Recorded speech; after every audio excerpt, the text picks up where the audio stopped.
The wealthy man abandoned his pregnant wife after an accident, swapping her for his mistress. 10 years later, their reunion happens, and he panics. What he didn't expect was that the past would return in a way he never imagined. "I don't care if the market's down 300 points, Douglas Pratt said, his voice filling the corner office with the kind of authority that came from a lifetime of never being questioned. "Execute the trade before close." He ended the call with a decisive tap on his smartphone screen and turned to face the floor-to-ceiling windows of his Greenwich office. Far below, the waters of Long Island Sound glittered in the late afternoon sun, dotted with the sailboats of those wealthy enough to take weekdays off, but not quite wealthy enough to be in his position. Douglas straightened his bespoke Italian suit jacket and checked his Patek Philippe watch, a gift from his father when he'd made his first million. That had been 15 years ago. Now at 37, Douglas Pratt managed a fund worth billions. His executive assistant's voice came through the intercom. "Mr. Rollins is here for your 4 o'clock. Send him in," Douglas replied, already arranging his features into the expression of confident reassurance that had become his trademark. The door opened, and before his client could even cross the threshold, Douglas was already moving forward, hand extended. "Ted, good to see you. I have the reports right here showing how we've positioned you ahead of this correction." 2 hours later, having secured another 8-figure investment, Douglas leaned back in his ergonomic chair, allowing himself a rare moment of pure satisfaction. His phone buzzed with a text. He expected it to be from Arden, his wife of 5 years, reminding him about the charity gala they were supposed to attend tonight. Instead, it was from Waverley, thinking about this morning. "Can't wait for tomorrow's budget meeting." A smile played across his lips. Not the practiced one he used for clients, but something altogether different. He quickly typed back, "My office. 8 a.m. Don't be late." Douglas slipped his phone into his pocket and gathered his things. His driver would be waiting downstairs. As he rode the elevator down from the top floor, where Pratt Capital Partners occupied the entire space, he mentally prepared to shift from one role to another. From master of the financial universe to devoted husband of Arden Winslow Pratt, the Pratt estate in Greenwich stood behind gates that had once protected a robber baron's mansion in the 1920s. Douglas's father had purchased the property when Douglas was just a child, and he'd grown up with 3 acres of perfectly manicured grounds as his playground. Now, as the car pulled up the circular driveway, he noted how the gardeners had already decorated the front entrance with fall flowers. Arden's touch, no doubt.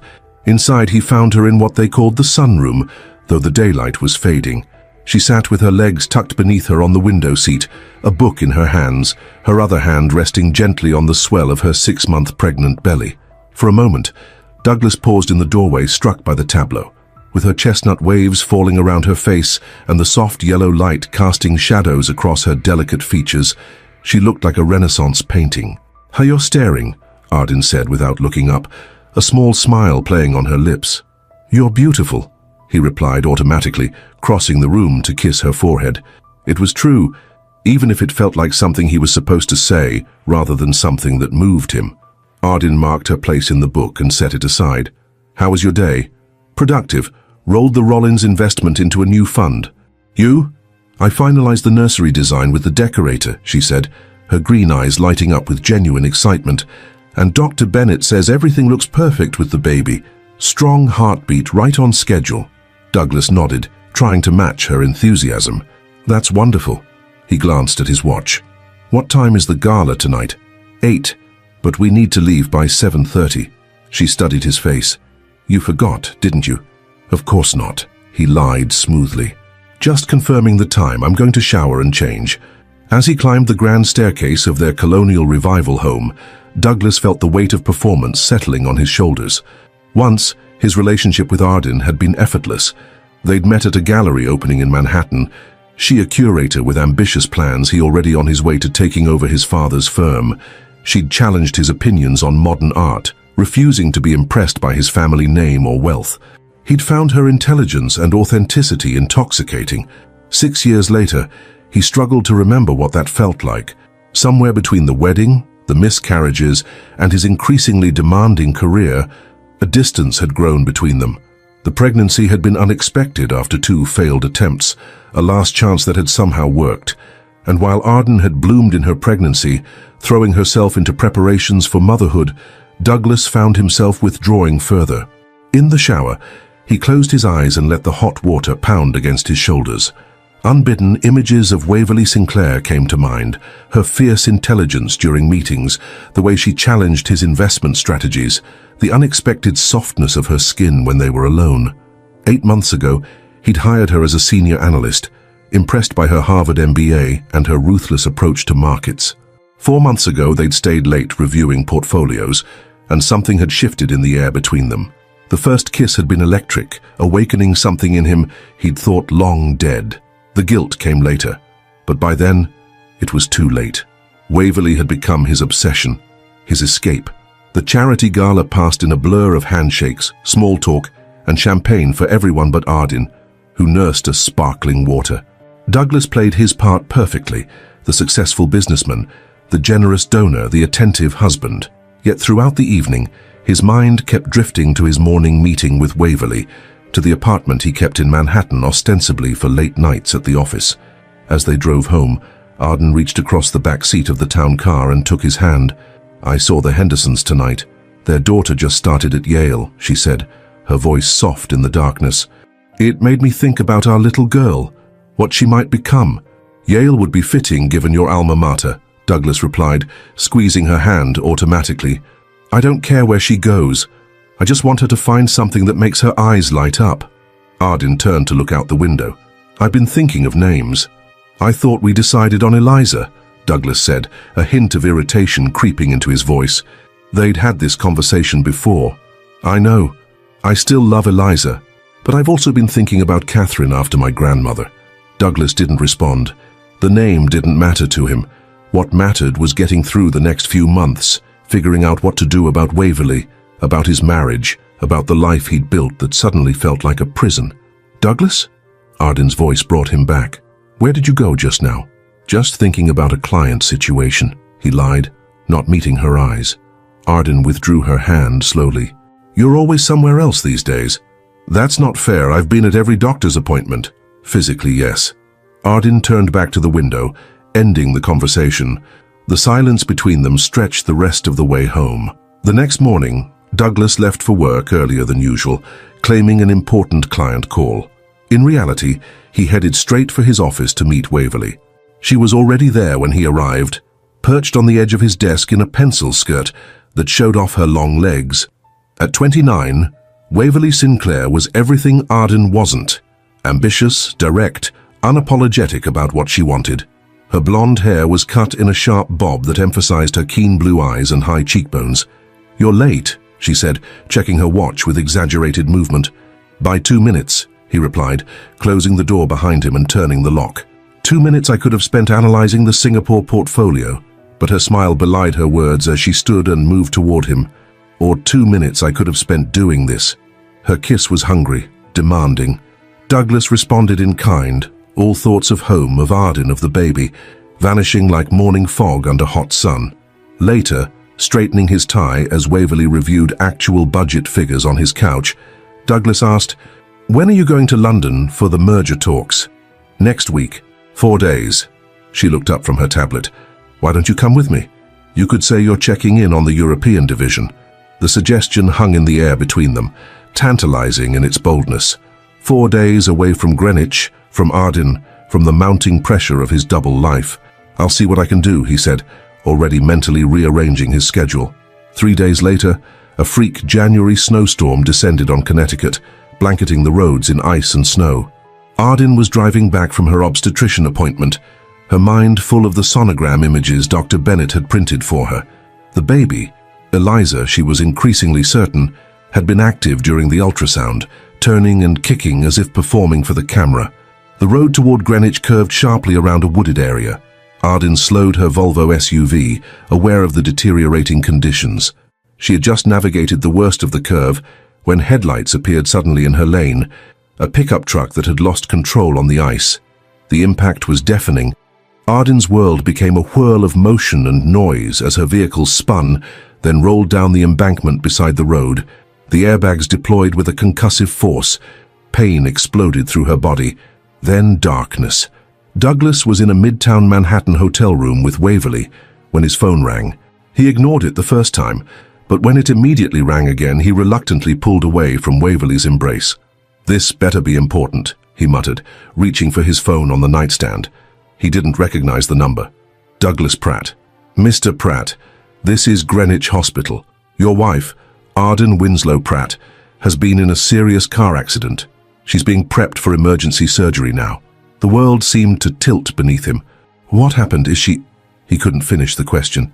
"She's alive but in critical condition. The doctors are concerned about internal bleeding and possible spinal injuries. They're also monitoring the baby's condition closely."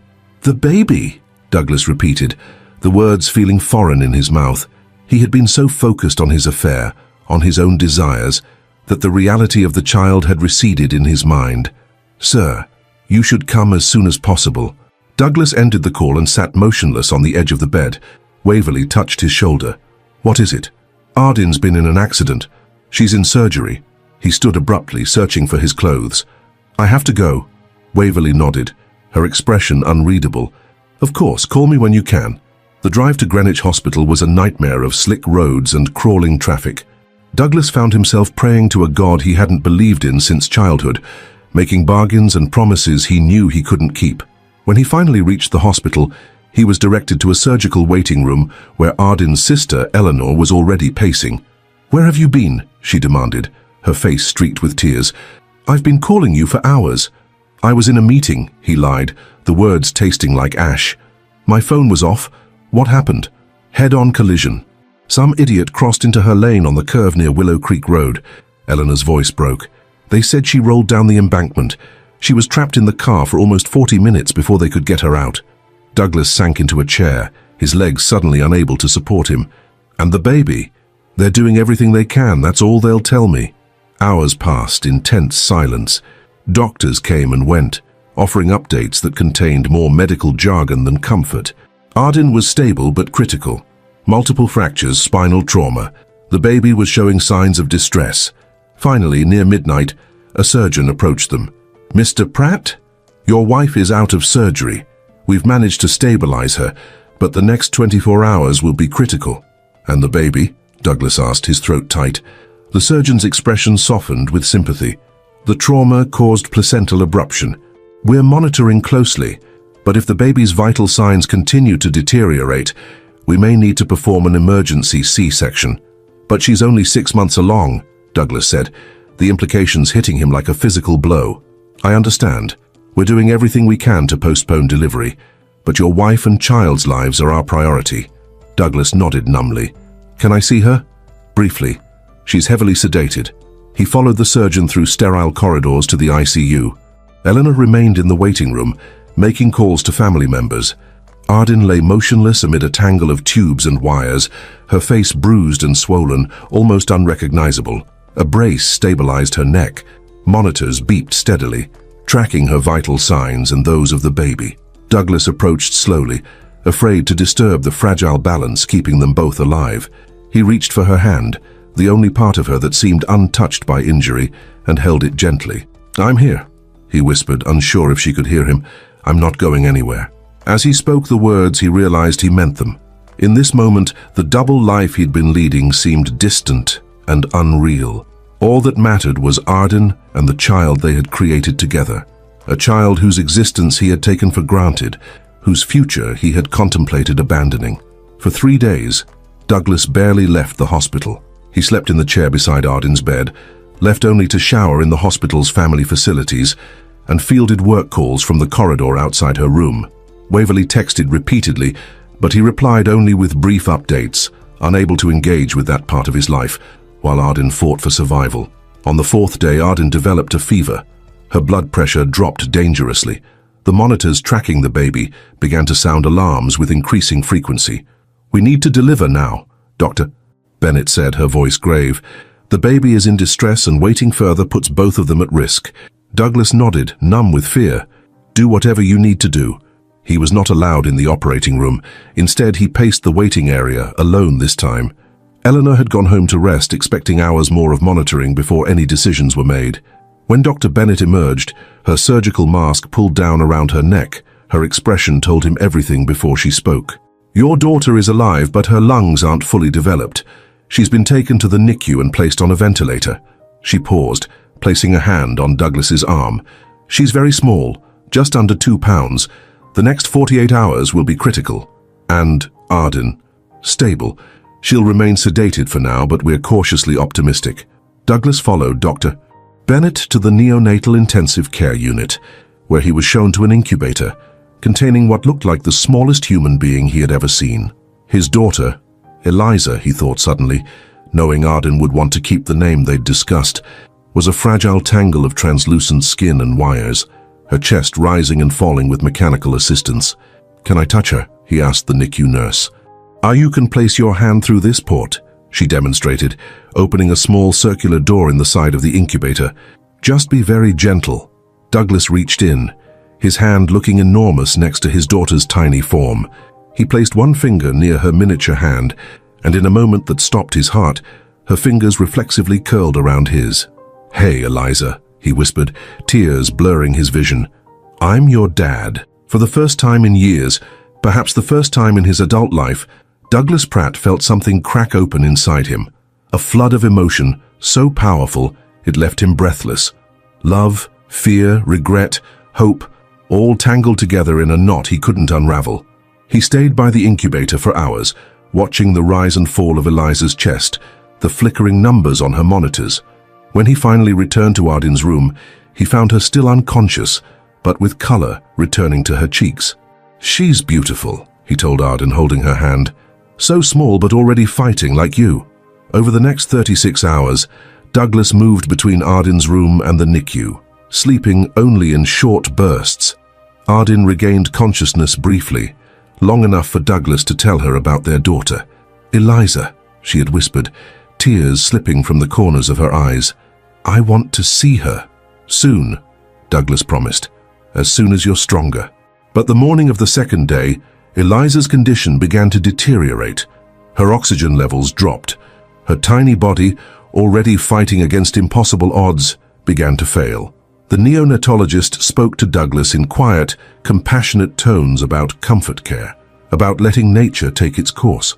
Douglas refused at first, demanding every intervention, every experimental treatment. It was only when the doctor gently explained the suffering these measures would cause that Douglas finally relented. They brought Eliza to Arden's room, still in a portable incubator, but free from most of the tubes and wires. A nurse helped position Arden's arms, still weak from surgery and injury, so she could touch her daughter for the first and last time. "She's perfect," Arden whispered, her voice breaking. "Look at her little fingers, her nose." Douglas stood beside the bed, one hand on Arden's shoulder, the other reaching into the incubator to touch Eliza's soft cheek. Together, they watched as their daughter's breathing slowed, then finally stopped. The room filled with a silence so profound it seemed to have physical weight. Later, after the nurses had taken Eliza away and Arden had fallen into an exhausted, grief-stricken sleep, Douglas stood at the window of her hospital room, staring out at the snow-covered landscape without seeing it. His phone buzzed in his pocket. Waverly again. "Are you okay? Can I do anything?" He didn't reply. Instead, he turned back to look at Arden's sleeping form, her face still swollen and bruised. Tear tracks dried on her cheeks. He'd almost lost them both, had lost their daughter. And still, somehow, all he could think about was the relief he'd felt in the moment the doctor had said Eliza wouldn't survive. Relief that the complication of a child would not stand in the way of his plans with Waverly. The realization sickened him, but he couldn't deny it. Even in the face of this tragedy, some part of him was already calculating how to use it, how to navigate back to the life he wanted. What kind of monster was he becoming? 3 weeks after Eliza's death, the Pratt home stood shrouded in a silence that seemed to have physical weight. The nursery door remained firmly closed, the carefully selected furniture and decorations frozen in time like a museum exhibit of what might have been. Douglas threw himself back into work almost immediately, spending long hours at the office under the guise of catching up after his absence. The firm had continued functioning without him, a fact that both relieved and disturbed him. Jeremy Blackwood, his COO, had stepped in seamlessly, though Douglas noticed how carefully he avoided mentioning Waverly's contributions during their daily briefings. At home, Douglas moved through the rooms like a ghost, present but not truly there. He arranged for the best physical therapists to help Ardin recover from her injuries. He hired additional household staff to assist with her care. He made sure the kitchen was stocked with her favorite foods, even though she barely ate. What he couldn't do was talk about Eliza. Every time Ardin mentioned their daughter's name, Douglas found an excuse to leave the room. When the grief counselor suggested they create a memory box together, he scheduled an urgent business trip to Chicago. When Ardin's sister brought over the tiny handprints and footprints the hospital had made, he retreated to his home office, claiming an important call. "The market doesn't care about your personal tragedy," Douglas's father had told him once after his mother's death. Douglas was 9 at the time, bewildered by his father's immediate return to work, by the way life seemed to continue uninterrupted in the Pratt household, despite the gaping absence at its center. Now sitting in his corner office overlooking the Sound, Douglas understood his father better than he ever had. Work was sanctuary. Work made sense. In the brutally logical world of finance, emotions were a liability. His intercom buzzed. "Miss Sinclair is here with the Singapore portfolio analysis," his assistant announced. Douglas hesitated, his finger hovering over the button. He hadn't been alone with Waverly since the accident. "Send her in." Waverly entered, dressed impeccably as always, but with a wariness in her eyes that was new. She placed a folder on his desk without her usual flourish. "The numbers are solid. I've highlighted the areas where we can increase our position." Her voice was professional, stripped of the intimacy they'd shared. "Thank you." Douglas opened the folder, pretending to review the contents while acutely aware of her perfume, the same scent that had lingered on his skin after their last encounter. "Douglas," Waverly's voice softened. "How are you?" "Really?"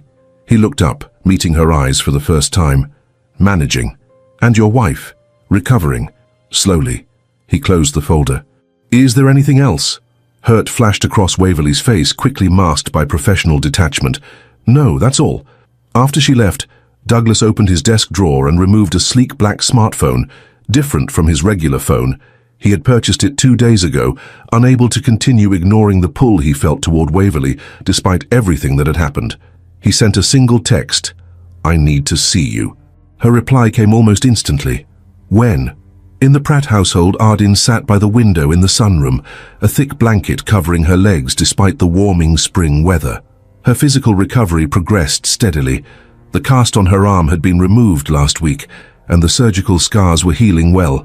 The doctors were cautiously optimistic about her spine, though she still walked with a pronounced limp, and likely always would.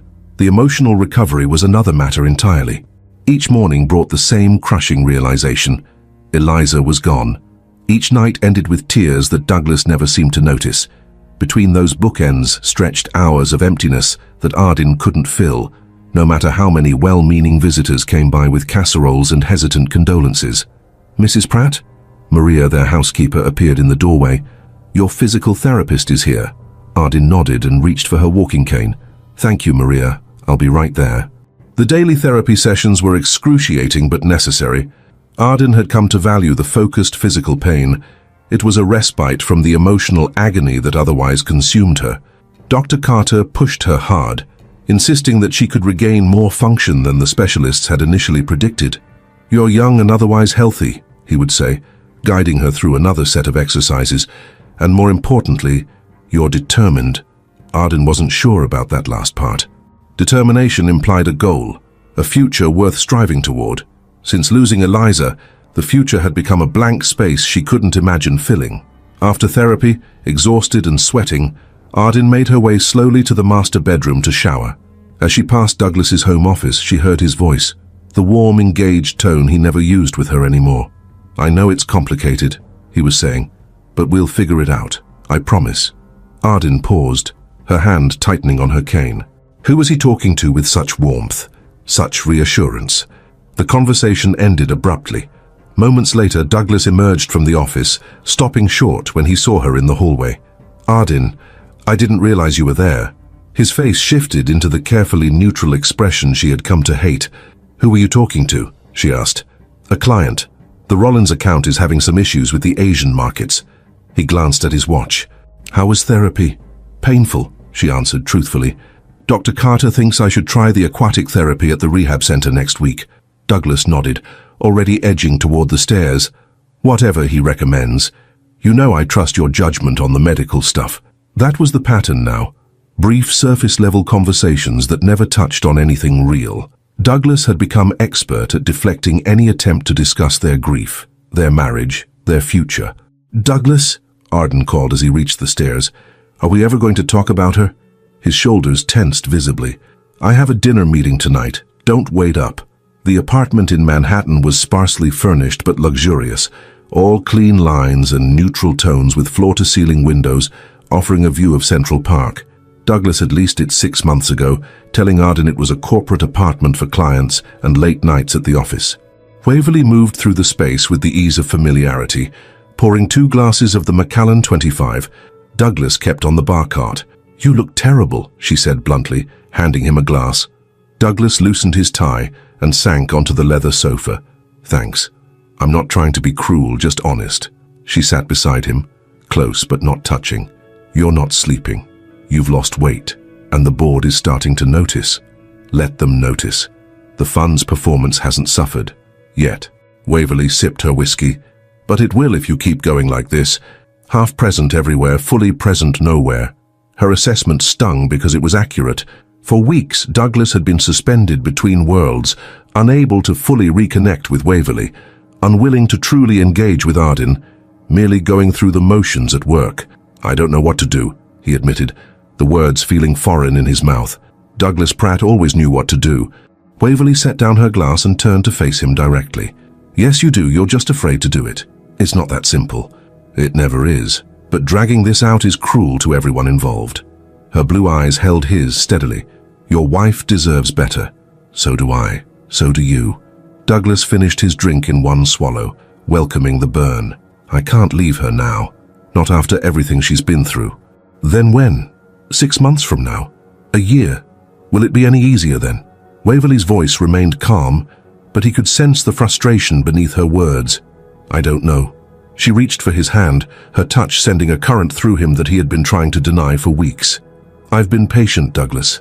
I've given you space. I've respected the boundaries you set after the accident." Her fingers tightened around his. "But I can't wait in limbo forever." The distance he'd maintained since Eliza's death crumbled under her touch.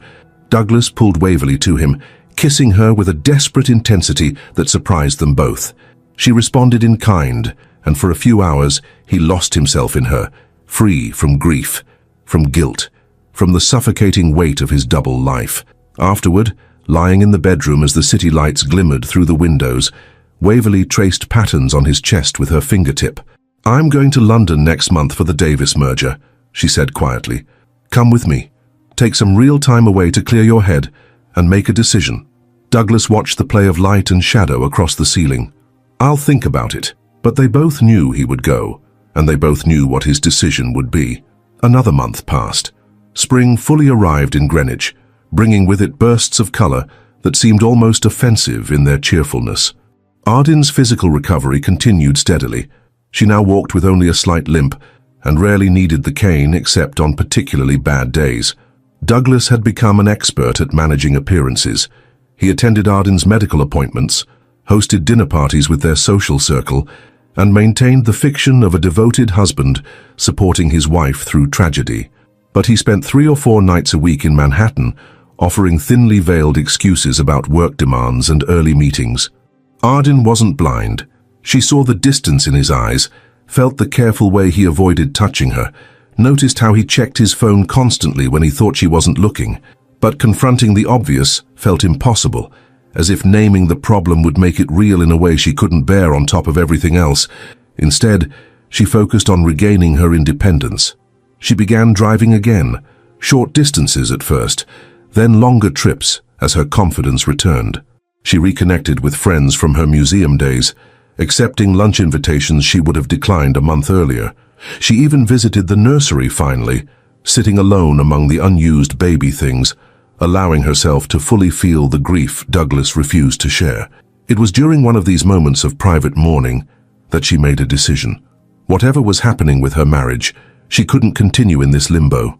She needed clarity, even if the truth shattered what little stability remained in her life. Douglas had left for a 3-day business trip to Chicago. At least, that's what he had told her. Arden suspected otherwise but had no proof. Until now, she had respected his privacy, had never checked his phone or questioned his whereabouts. But the weight of uncertainty had become unbearable. She began in his home office, searching for anything that might confirm or disprove her suspicions. The desk contained nothing unusual, just neatly organized business documents and financial statements. His laptop was password protected. The drawers yielded only the expected office supplies and files. Arden was about to give up when she noticed the charging cable plugged into the wall behind the desk. It wasn't the standard Apple cable Douglas used for his iPhone. This was different, a cable for an Android device. Douglas didn't use Android phones. He was famously loyal to Apple products, often teasing friends who preferred other brands. Arden followed the cable to its source, finding it disappeared behind the heavy wooden desk.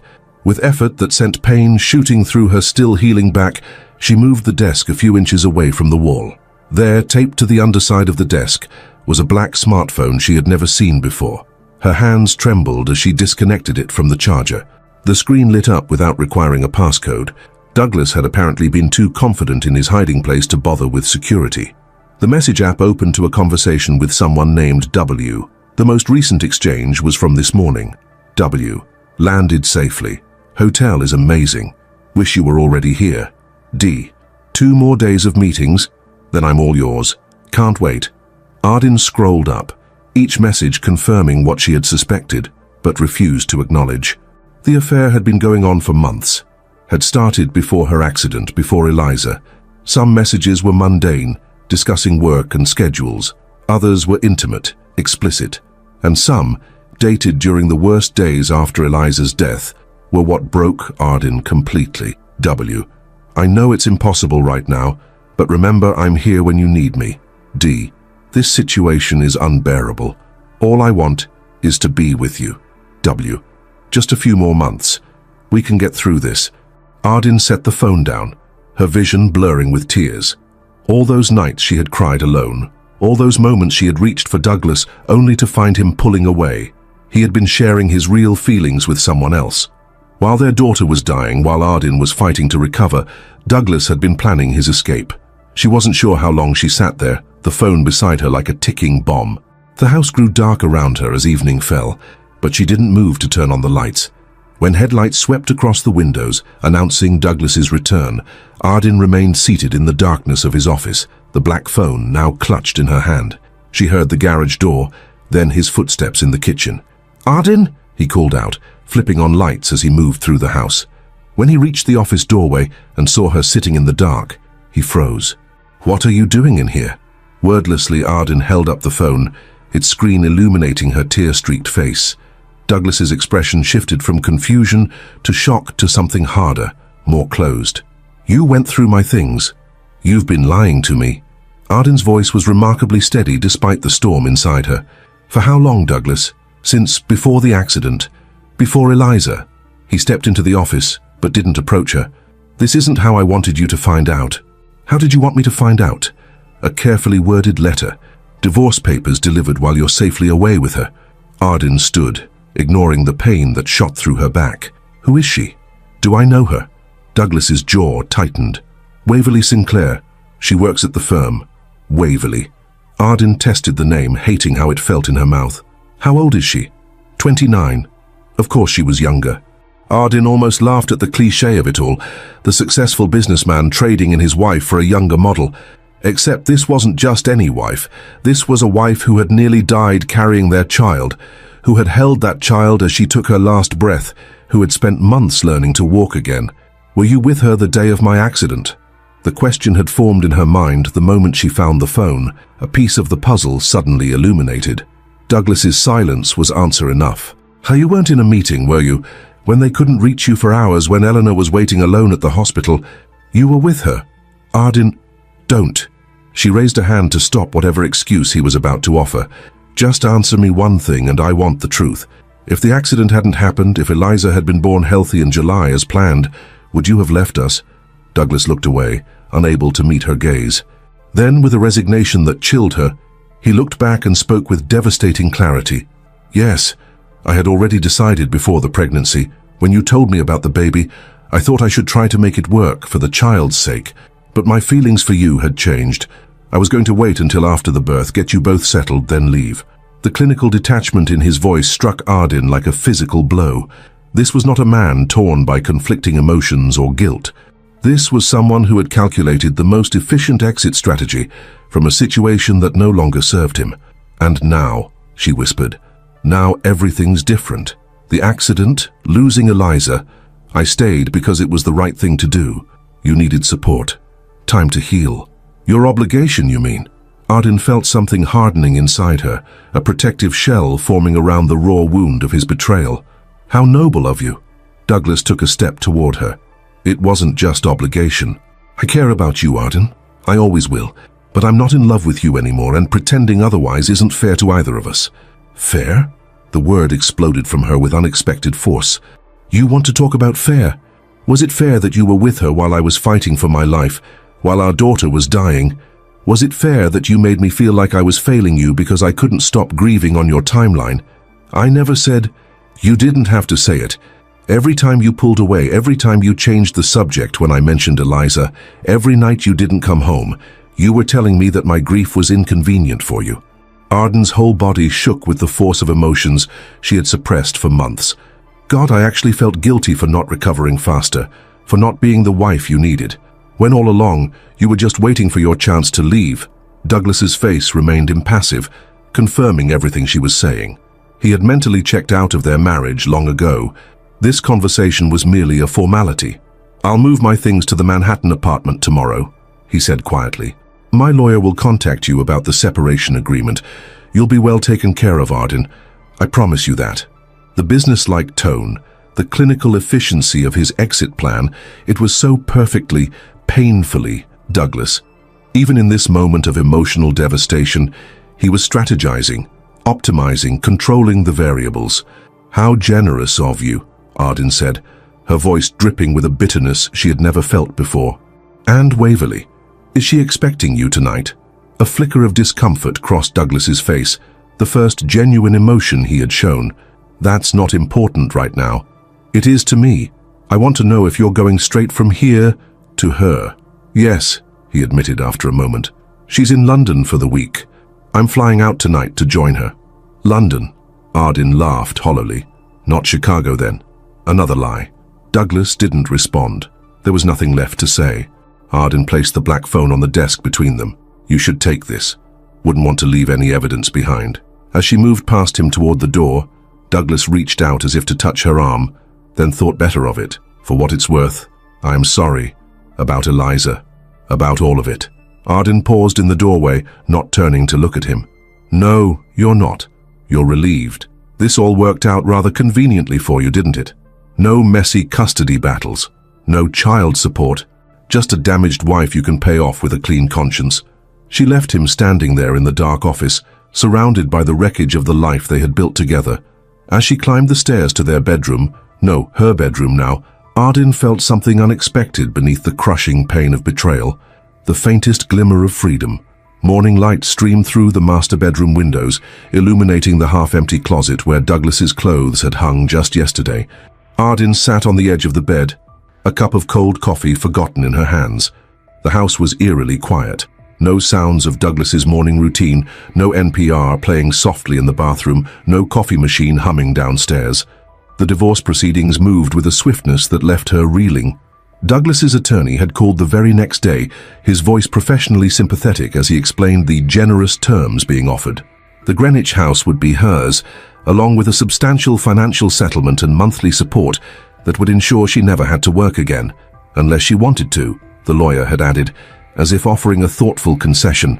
What the attorney didn't say, but Ardin understood perfectly, was that Douglas was paying for her silence, for a quick and quiet dissolution of their marriage with minimal scandal. A contested divorce would mean public depositions, financial disclosures, the potential exposure of exactly when his relationship with Waverly had begun. The Greenwich social circle thrived on such scandals, and Douglas's reputation, both personal and professional, would suffer. So Ardin signed the papers without argument, refusing the attorney Douglas had offered to provide for her. "I can read a document on my own," she had said coldly. Yale Law produces competent graduates. In the week that followed, Douglas returned only once with a moving crew that efficiently packed and removed his personal belongings, while Arden sat in the sunroom, door firmly closed, refusing to witness the dismantling of her life. Eleanor had been horrified when Arden explained what happened. "He was cheating on you before the accident? Before Eliza?" Her sister's voice had risen with each question. "And now he's just, running off with this woman while you're still recovering? I'll kill him. I swear to God, Arden, I will end him." "It doesn't matter," Arden had replied, surprising herself with how empty she felt. "None of it matters anymore." But that wasn't entirely true. In the silence of the too-large house, in the endless hours of physical therapy and sleepless nights, Arden felt everything with an intensity that threatened to consume her. Grief for Eliza layered with the betrayal of Douglas's infidelity, rage at his calculated exit strategy, shame at having been so blind to what was happening in her own marriage, and beneath it all, a question that haunted her. What now? "You should consider selling this place," Eleanor said 6 weeks later, gesturing around the expansive kitchen where they sat drinking tea. "It's too big for one person, and it must hold nothing but painful memories." Arden traced the rim of her teacup with her finger. "Where would I go?" "Come to Boston. Stay with me until you figure out your next steps." Eleanor reached across the table to squeeze her sister's hand. "You need a fresh start, Ard. Away from Greenwich, away from the ghosts." Arden glanced out the window at the perfect spring gardens she had once loved. Everything in this house had been chosen with such care. The antique fixtures, the custom millwork, the hand-painted wallpaper in the dining room. She and Douglas had spent weekends at auctions and antique shops, building their perfect home piece by piece. Now it all felt like a stage set, a beautiful facade with nothing behind it. "Maybe you're right," she admitted. "I wake up every morning expecting to hear Douglas downstairs. I walk past the nursery and still can't bring myself to open the door." She met her sister's concerned gaze. "But the thought of starting over somewhere new is terrifying." "I know, but you're stronger than you think, Arden. You always have been."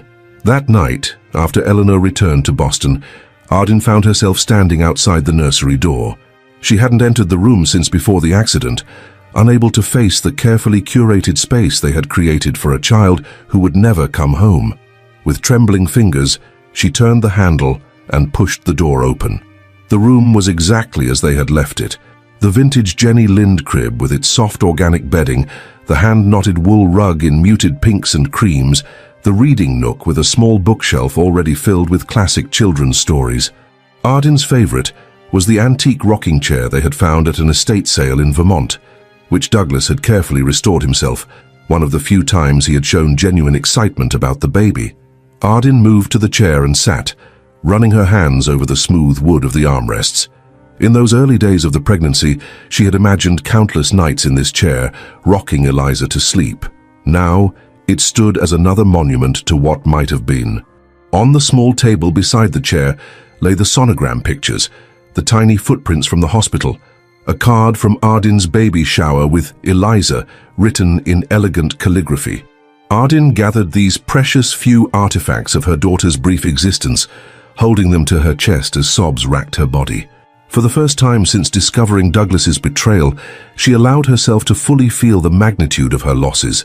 The child who never had a chance to live, the husband who had already left in every way that mattered, the future she had planned with such hope. When the tears finally subsided, Arden felt hollow but somehow lighter, as if the release had cleared space within her for something new to grow. She carefully placed Eliza's mementos in a small wooden box that had been meant to hold baby's first haircut, first tooth, first birthday candle. Instead, it would hold the entirety of Eliza's existence, proof that she had been real, that she had been loved, even if only for 36 hours. As she closed the nursery door behind her, Arden knew Eleanor was right. It was time to leave this house and everything it represented.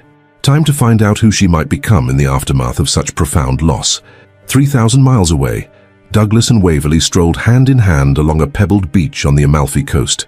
The Italian sun burnished Waverly's blonde hair to gold, and the Mediterranean breeze carried away the last vestiges of tension Douglas had been carrying for months. "I spoke with Jeremy this morning," Waverly said, stopping to pick up a particularly smooth stone. "The Tokyo acquisition is proceeding ahead of schedule. We should be able to announce by quarter's end." Douglas nodded, watching the waves lap against the shore. Work had always been their common language, the foundation of their relationship. Even here, on what was ostensibly a romantic getaway, business discussions filled the spaces between more intimate moments. He found he preferred it that way.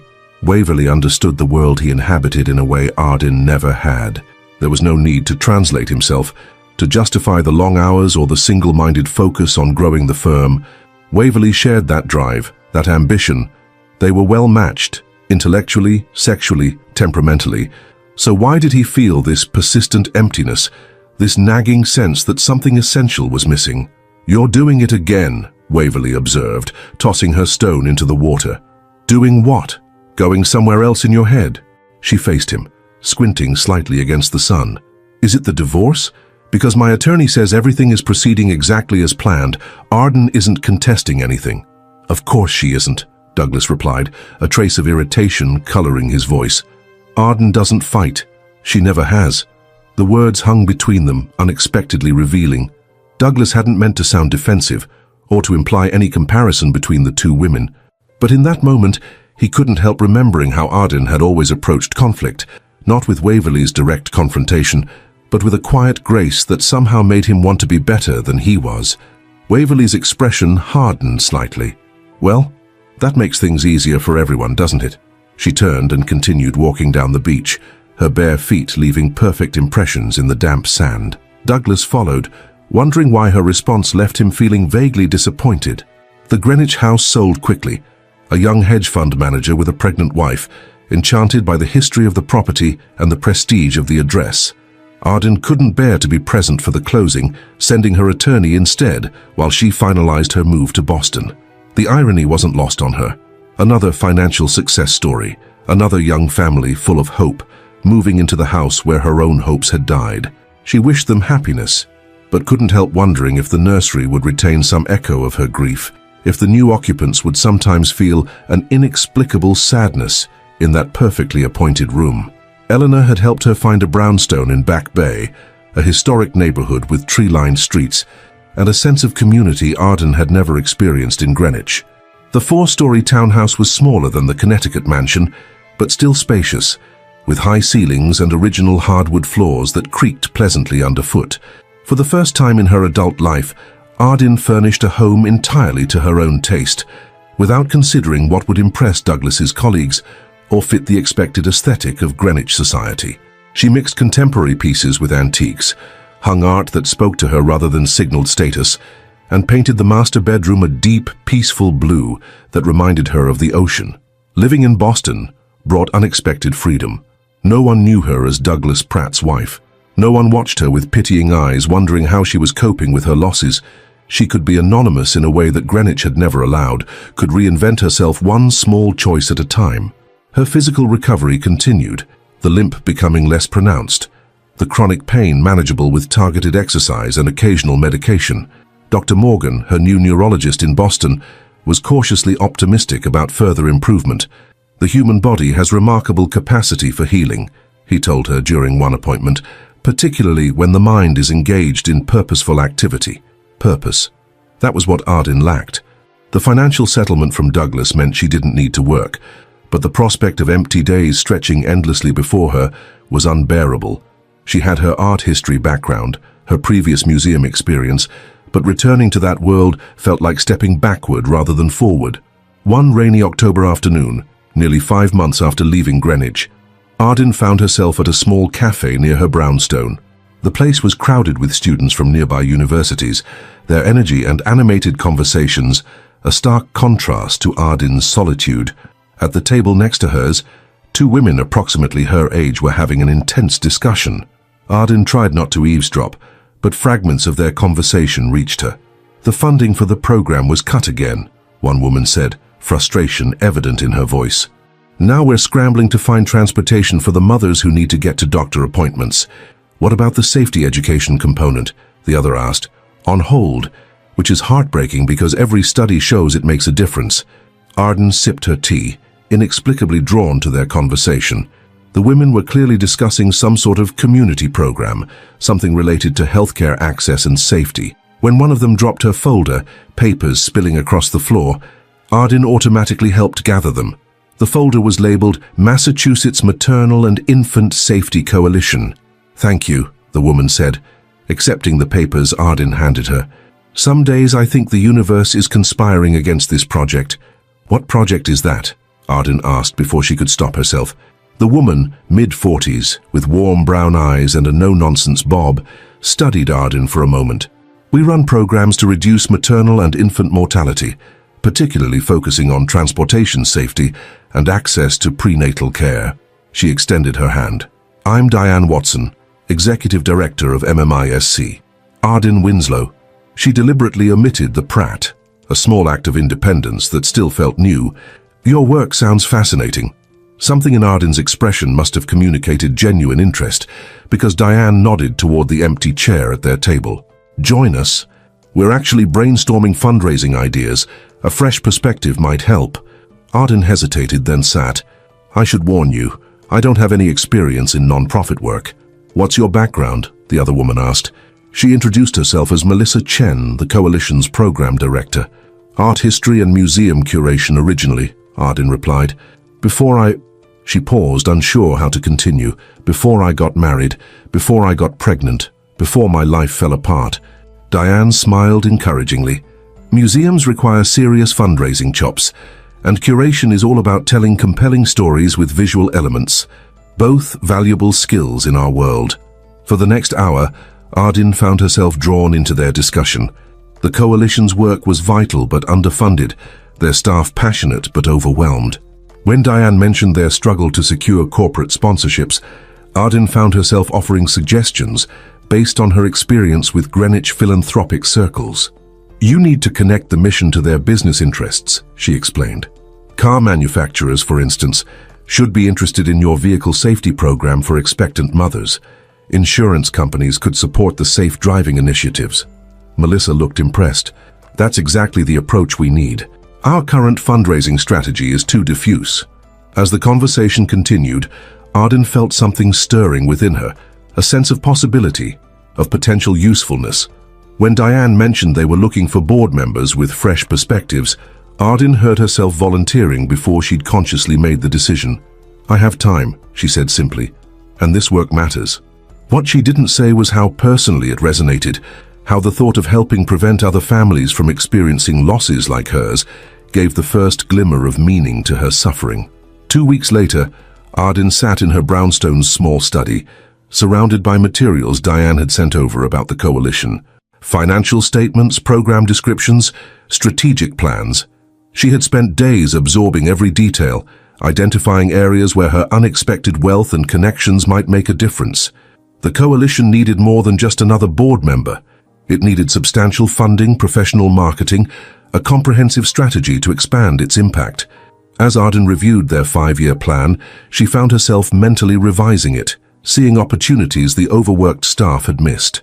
Her phone rang, Eleanor checking in as she did almost daily. "How are you feeling about the board meeting tomorrow?" her sister asked, after they exchanged greetings. "Nervous," Arden admitted. "It's been so long since I've done anything professionally. What if they think I'm just a bored divorcee looking for a hobby? First of all, you're much more than that.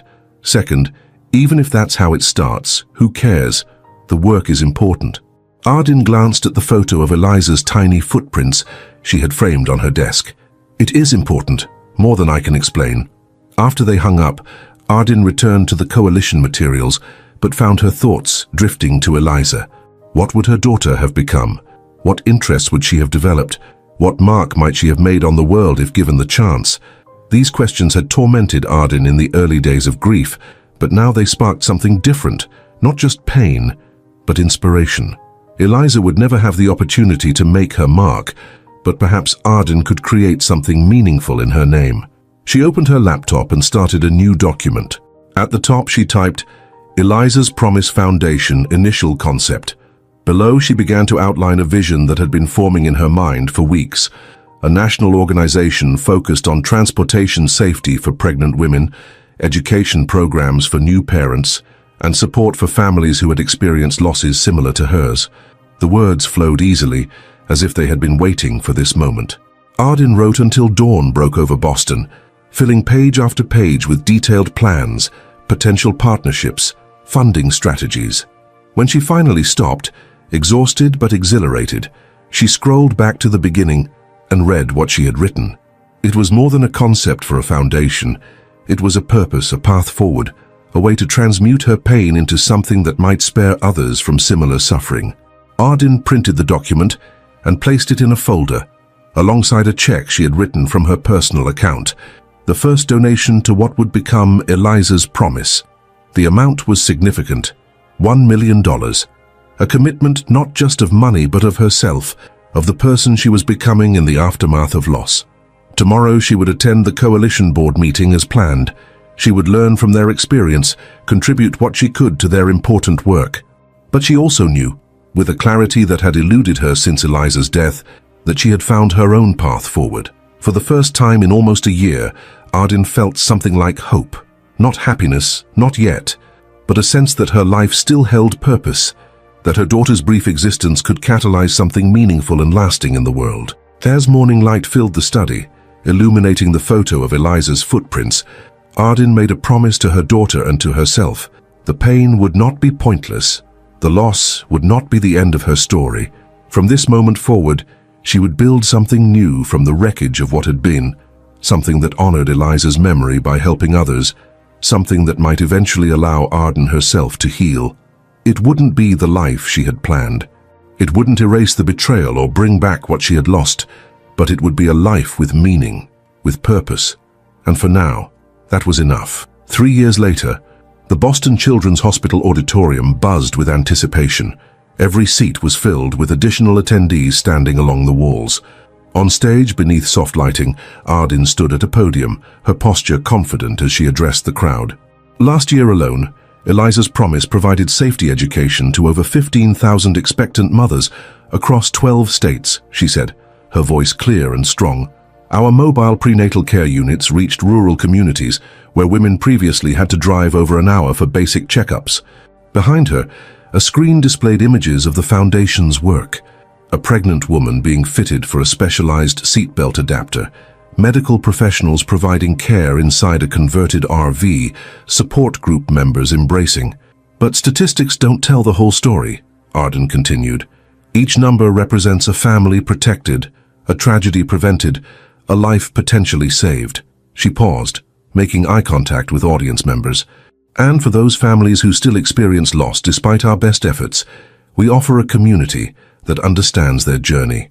In the front row, Diane Watson nodded encouragingly. What had begun as Ardyn's personal mission had grown into a respected national organization in just 3 years.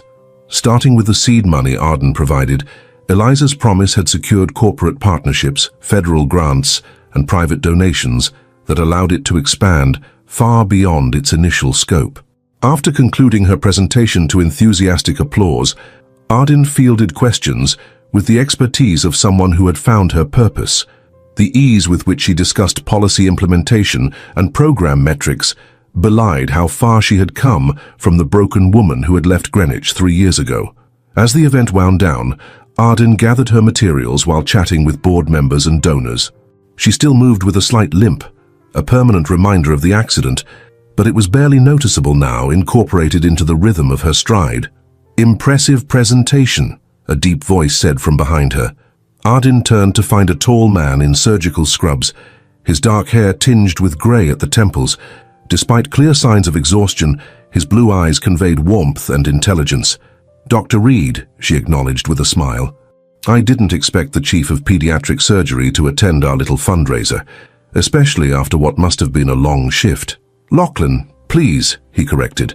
His Scottish accent, though softened by years in America, added richness to the simple request. "And I wouldn't have missed it. Your foundation's work directly impacts my patients."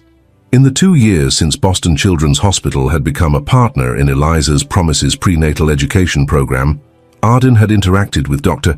Lachlan Reed several times. Their conversations had always been strictly professional, focused on improving outcomes for at-risk pregnancies.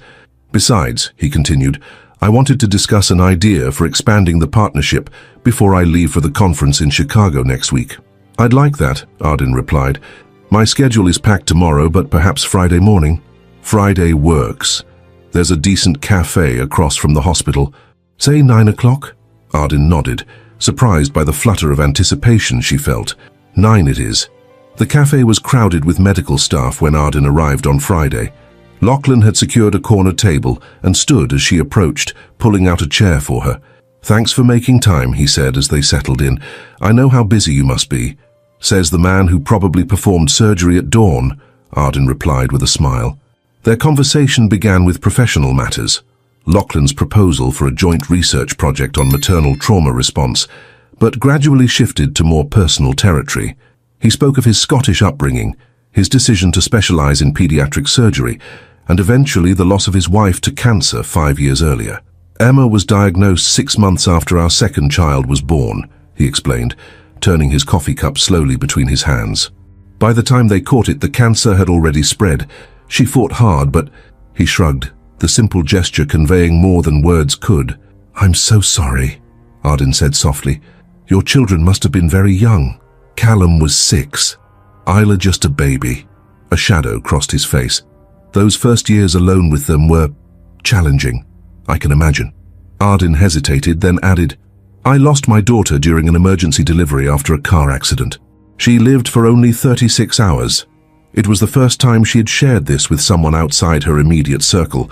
The words still hurt, but no longer carried the crushing weight they once had."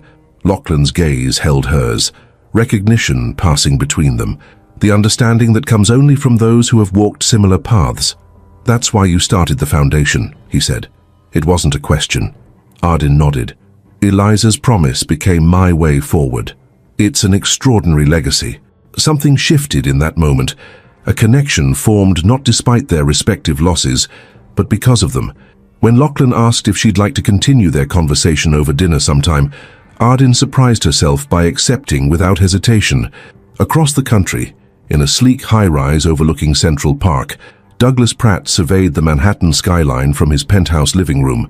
The space was impeccably designed, all clean lines, neutral tones, and strategically placed artwork selected by the decorator Waverly had hired after they married 2 years ago. "The Andersons confirmed for dinner Saturday," Waverly announced, entering the room in a fitted dress that emphasized her still perfect figure. At 32, she had already achieved what few women in finance ever did, becoming the youngest female COO in their firm's history. Her appointment had raised eyebrows, whispers of favoritism following Douglas's promotion of his former mistress, now wife. But Waverly had silenced critics with her ruthless efficiency and undeniable results. "Fine," Douglas replied, not turning from the window. "Did Jeremy send the quarterly projections?" "On your tablet. The Asian markets are exceeding expectations." Their conversations often followed this pattern: practical, efficient, focused on work and social obligations. They operated as a team, their marriage an extension of their professional partnership. By all external measures, Douglas had everything he'd wanted: freedom from the emotional complications of his first marriage, a wife who shared his ambitions, unprecedented success at Pratt Capital. The firm had doubled in size since his divorce, expanding into European and Asian markets, with Waverly spearheading much of the growth. Yet something was missing, a hollowness he couldn't name but felt most acutely in quiet moments like this, watching the city lights emerge as dusk settled over Manhattan. "You're thinking about the Wilson account," Waverly observed, misreading his contemplative expression. "Don't worry, I've already strategized a new approach." Douglas nodded, accepting her interpretation without correction. He had never told Waverly how sometimes in these twilight hours his thoughts drifted to Connecticut, to a different life, to a tiny hand curling around his finger in a hospital incubator. Such sentimentality would be foreign to the man Waverly had married, the decisive, forward-looking executive who had ruthlessly cut ties with his past to build this new, streamlined existence. Sometimes Douglas wondered if that man was who he truly was, or merely who he had become to survive his own choices. "Uncle Lachlan says you know all about Renaissance paintings," 10-year-old Isla declared, studying Arden with the frank curiosity of childhood. 6 months after their first dinner, Arden sat in Lachlan's cozy Cambridge kitchen, helping prepare lunch while his children interrogated her with refreshing directness. The term uncle was merely their way of describing someone who was more than a friend, but not yet defined, a linguistic placeholder that amused both adults. "I used to work in an art museum," Arden explained, slicing apples for the salad. "Before I started the foundation. Dad said your foundation helps moms not get hurt in cars," Isla continued, watching Arden's hands with fascination. "My mom died, but not in a car." The simple statement, delivered without self-pity, caught Arden off guard. She glanced at Lachlan, who was supervising his 13-year-old son's somewhat haphazard sandwich assembly at the counter. "I know," Arden said gently. "Your dad told me. I'm very sorry." "Did you have kids before they got hurt in cars?" Isla persisted. Lachlan intervened. "Isla, remember our conversation about personal questions?"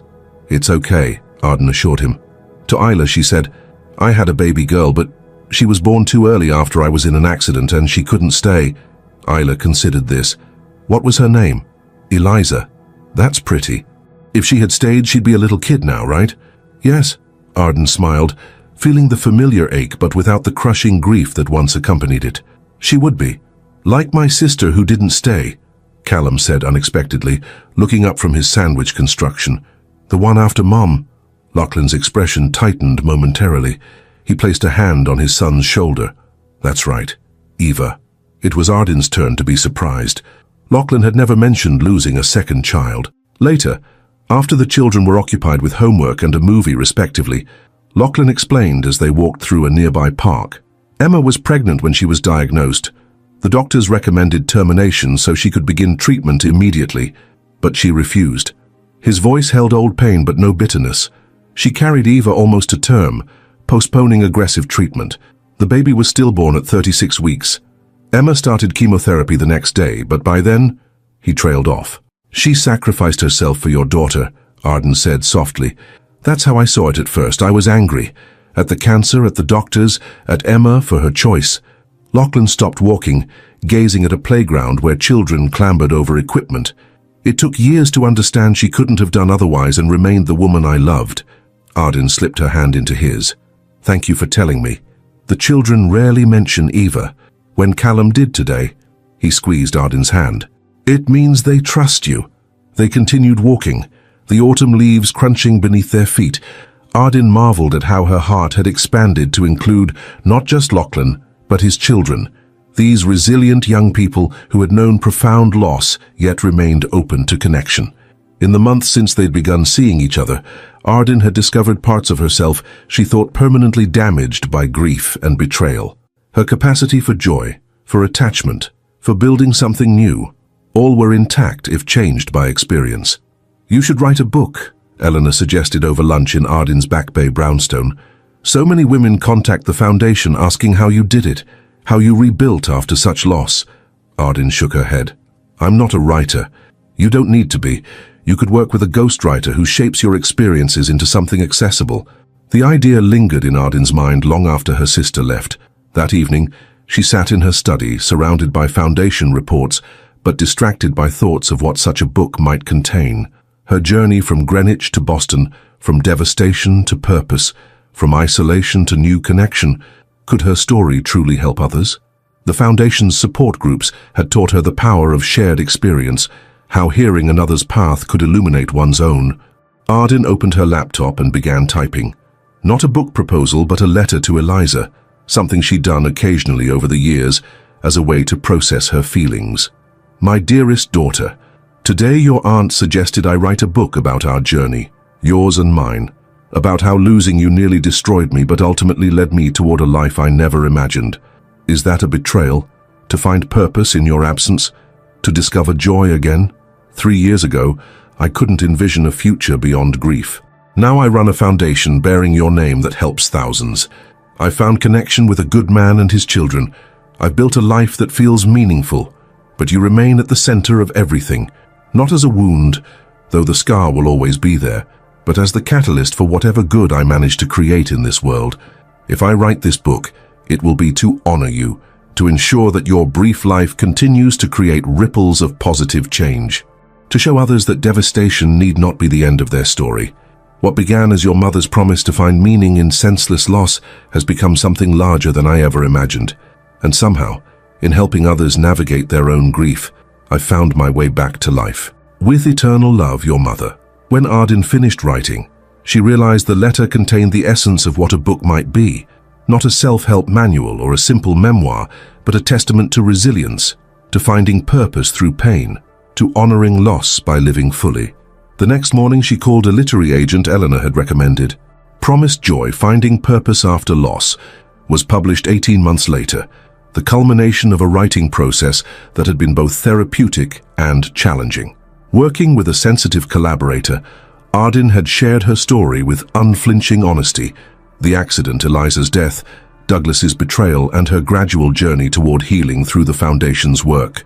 The book resonated far beyond the audience she had anticipated. Women who had experienced pregnancy loss, parents grieving children, individuals rebuilding after betrayal, all found something in Arden's journey that spoke to their own. Now, packing for Eliza's Promise Foundation's annual conference in New York City, Arden carefully placed copies of the book in her suitcase. As keynote speaker, she would be signing books after her address, meeting readers who had connected with her story. Her phone chimed with a text from Lachlan. "Surgeries all rescheduled. We'll meet you at hotel tomorrow evening. Kids say break a leg, Isla, and don't fall off the stage, Callum." Arden smiled, typing back a quick thanks. In the 2 years they had been together, Lachlan had never missed an important Foundation event, rearranging his demanding surgical schedule to support her work just as she made time for his children's activities and family milestones. They had not rushed their relationship, both understanding the complexity of building something new after profound loss. Only recently had they begun discussing marriage, approaching the possibility with careful consideration, particularly regarding the children. "We're already a family," Lachlan had said during a weekend at his Cape Cod cottage. "The paperwork is secondary."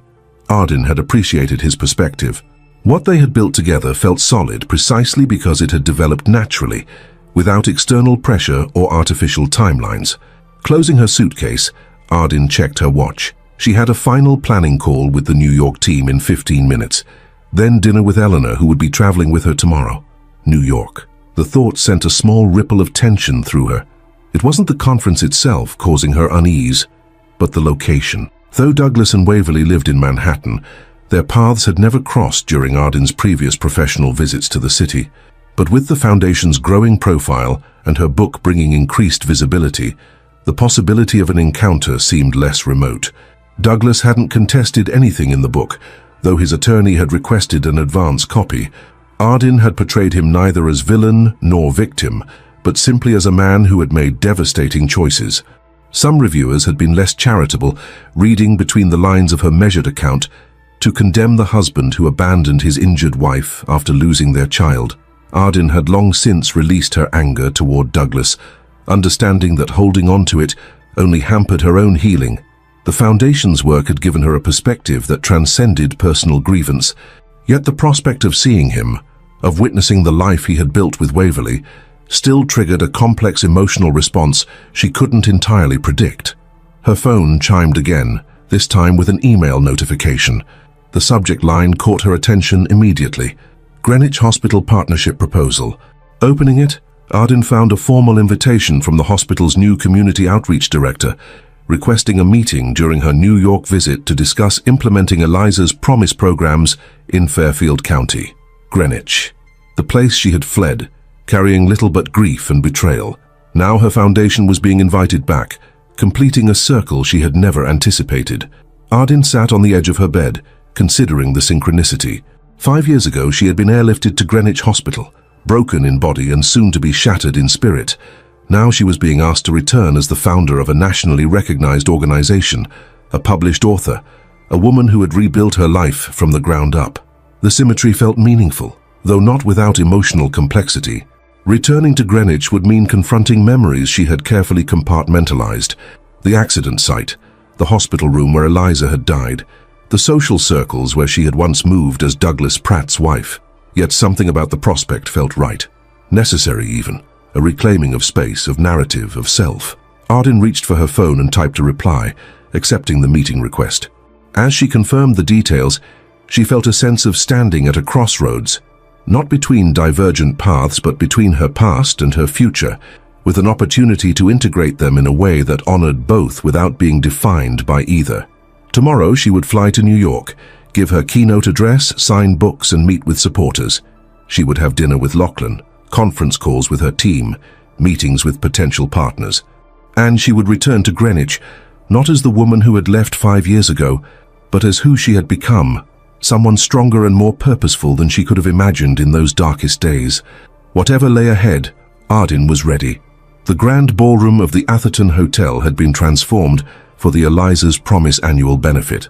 Crystal chandeliers cast warm light over elegantly appointed tables, where New York's philanthropic elite mingled with healthcare professionals and corporate sponsors. At the far end of the room, a raised platform displayed Arden's book, alongside foundation materials. Arden stood near the signing table, engaged in conversation with the president of a major automotive safety company. Her navy blue dress was simple but elegant, her chestnut hair now styled in a sophisticated bob that framed her face. The physical transformation from the broken woman who had left Greenwich 5 years ago was striking, but the more profound change was evident in her demeanor, the confidence with which she spoke, the purposeful energy she projected. "Mrs. Richardson, I believe your husband is trying to get your attention," Arden said with a smile, nodding toward a distinguished man gesturing from across the room. As her conversation partner departed, Diane approached with 2 champagne flutes. "1 hour into the event and we've already secured the Brookfield commitment," she said, handing Arden a glass. "Their CEO was apparently very impressed with your keynote this morning. That's $5 million for the mobile clinic expansion," Arden replied, taking a small sip. "We should be able to launch in 8 new states by next quarter." Diane shook her head in admiration. "When you first outlined this vision 5 years ago, I thought you were being optimistically ambitious. I've never been happier to be wrong." The event coordinator approached, indicating it was time for the book signing portion of the evening. Arden moved to the designated table, where a line had already formed. For the next hour, she signed copies of Promised Joy, exchanging brief but meaningful conversations with readers who shared their own stories of loss and rebuilding. "You'll never know how much your book meant to me," one woman said, her voice thick with emotion. "I read it 3 months after losing my twins, when I couldn't imagine ever feeling whole again. Thank you for sharing that with me," Arden replied, gently squeezing the woman's hand. "The path forward isn't easy, but it does exist." As the line gradually shortened, Arden became aware of a presence at the periphery of her vision. Someone standing apart from the crowd, observing rather than participating. She didn't need to look directly to recognize who it was. Some part of her had been half expecting, half dreading this moment since arriving in New York. Douglas Pratt stood near a pillar at the edge of the ballroom, impeccably dressed in what she assumed was a bespoke suit. The years had added silver threads to his temples and deeper lines around his eyes, but he still possessed the commanding presence that had once so captivated her. He made no move to approach, simply watching as she continued signing books and chatting with attendees. Arden maintained her composure, focusing on each person who came to her table while acutely aware of Douglas's gaze. By the time the last book was signed, he had disappeared from his observation post. She felt a complex mixture of relief and unexpected disappointment. "You were wonderful," Eleanor said, appearing at her side. "The event coordinator says we've raised almost twice last year's amount." "That's excellent news," Arden replied, scanning the room automatically. Eleanor followed her gaze. "Looking for someone." Douglas was here, watching from a distance. Her sister's expression hardened. Of course he was. Heaven forbid he actually approach you like a normal human being. She glanced around the room. "Do you want to leave? We could head back to the hotel." Arden shook her head. "No, this is our event, our foundation. I'm not going to cut the evening short because my ex-husband decided to make a mysterious appearance." "That's my girl," Eleanor said approvingly. "Now come meet the surgeon from Johns Hopkins who's implementing our protocols in their maternal trauma unit. He's been trying to catch your attention all evening." The remainder of the event passed without further sightings of Douglas. By the time Arden returned to her hotel suite, she had almost convinced herself she had imagined him, a ghost from her past conjured by the emotional significance of bringing Eliza's Promise to New York. She was removing her earrings when a knock sounded at her door. Expecting Lachlan, who had texted that his flight had landed an hour ago, she opened it without checking the peephole. Douglas stood in the corridor, his expression unreadable. "Hello, Arden." His voice was exactly as she remembered, that particular blend of authority and restraint that had once seemed so impressive. For a moment she couldn't speak, the shock of his actual presence overwhelming her practiced composure. Then, drawing herself up, she found her voice. Douglas, this is unexpected. I apologize for the intrusion. I saw your event listed in the Times and... He paused. May I come in? Just for a moment. Every instinct warned against it, yet curiosity prevailed. Arden stepped aside, allowing him to enter the suite's sitting area. I can spare a few minutes, she said, deliberately not offering him a seat. I'm expecting someone shortly. Douglas nodded, remaining standing as well. His eyes took in the subtle changes in her appearance, lingering momentarily on the slight limp still evident in her gait. You look well, he said finally. The foundation has clearly been a success. It has, Arden agreed, maintaining her distance. What can I do for you, Douglas? I doubt you came to discuss Eliza's promise.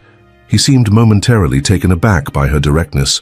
The woman he had left would have smoothed over the awkwardness, would have made this easier for him. That woman was long gone. I read your book, he said. It was illuminating to see those events from your perspective. I imagine it was. You were fair, more fair than I deserved. He moved to the window, gazing out at the Manhattan skyline. I've followed the Foundation's work from a distance. What you've built is remarkable. Arden studied him, noting the subtle signs of strain beneath his polished exterior, the tightness around his eyes, the slight tension in his shoulders. Again, I doubt you came here to compliment me on my professional accomplishments. What is it you want, Douglas? He turned to face her. Waverley asked for a divorce 3 months ago. The statement hung in the air between them. Arden absorbed it without visible reaction, though internally she registered a flicker of surprise, not at the fact itself, but at Douglas's apparent need to share it with her.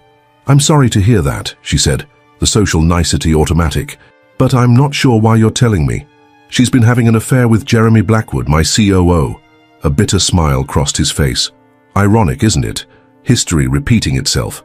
Arden felt a complex emotion that took her a moment to identify, not satisfaction or vindication, but a profound sadness for the pattern Douglas seemed trapped in, the hollow center of the life he had chosen.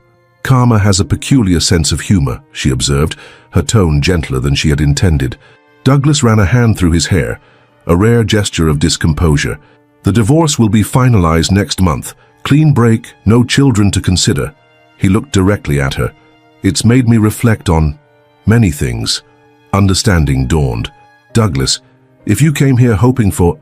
A knock at the door interrupted her. Before she could respond, it opened to reveal Lachlan, keycard in hand.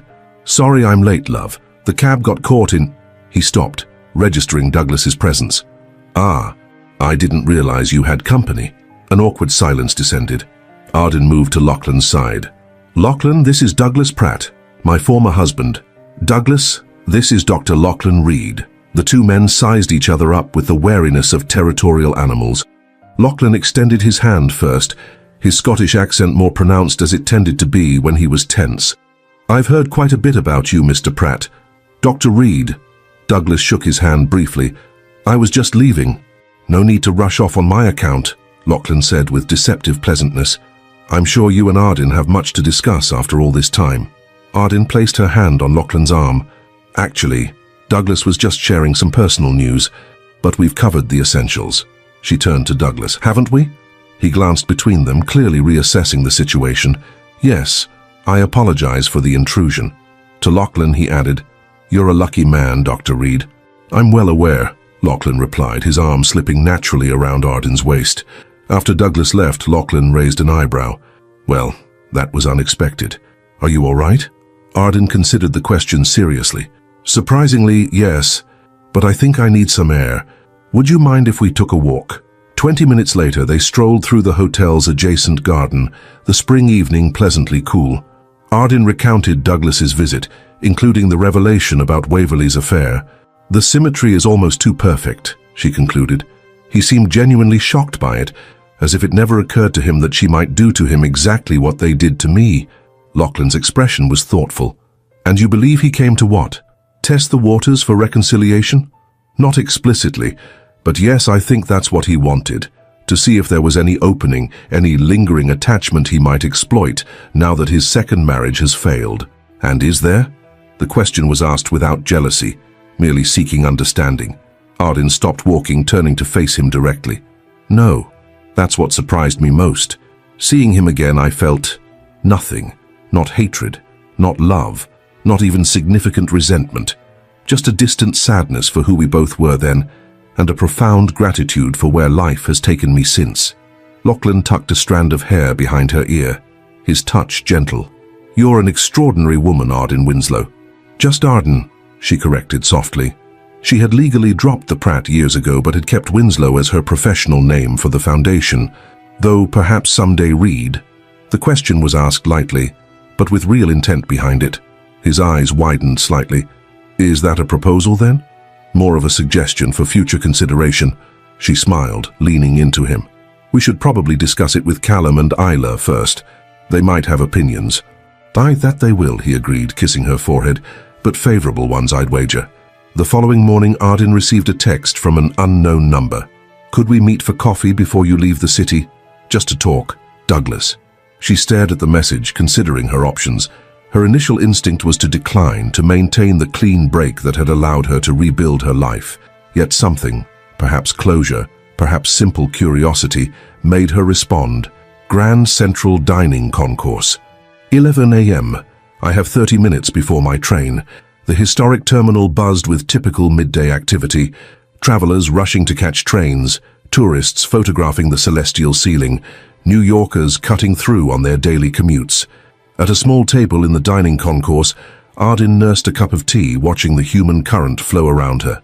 Douglas arrived precisely at 11, carrying a briefcase and wearing an expression of careful neutrality. "Thank you for meeting me," he said, taking the seat across from her. "I admit I was curious about what else you might have to say." Arden studied him openly. "And I have questions I never got to ask 5 years ago." "That seems fair." He placed his hands flat on the table, an unconscious gesture of attempted honesty. "What do you want to know? Were you ever happy with Waverley? Truly happy, not just satisfied with the alignment of your ambitions?" The question seemed to catch him off guard. He considered it longer than she expected. "I thought I was initially. Everything was so efficient between us. No emotional complications, perfect understanding of each other's priorities." He sighed. "But happiness? I'm not sure I would call it that. More like a successful partnership that gradually revealed its limitations." "And when did you realize those limitations?" "There wasn't a single moment. More a gradual awareness that something essential was missing."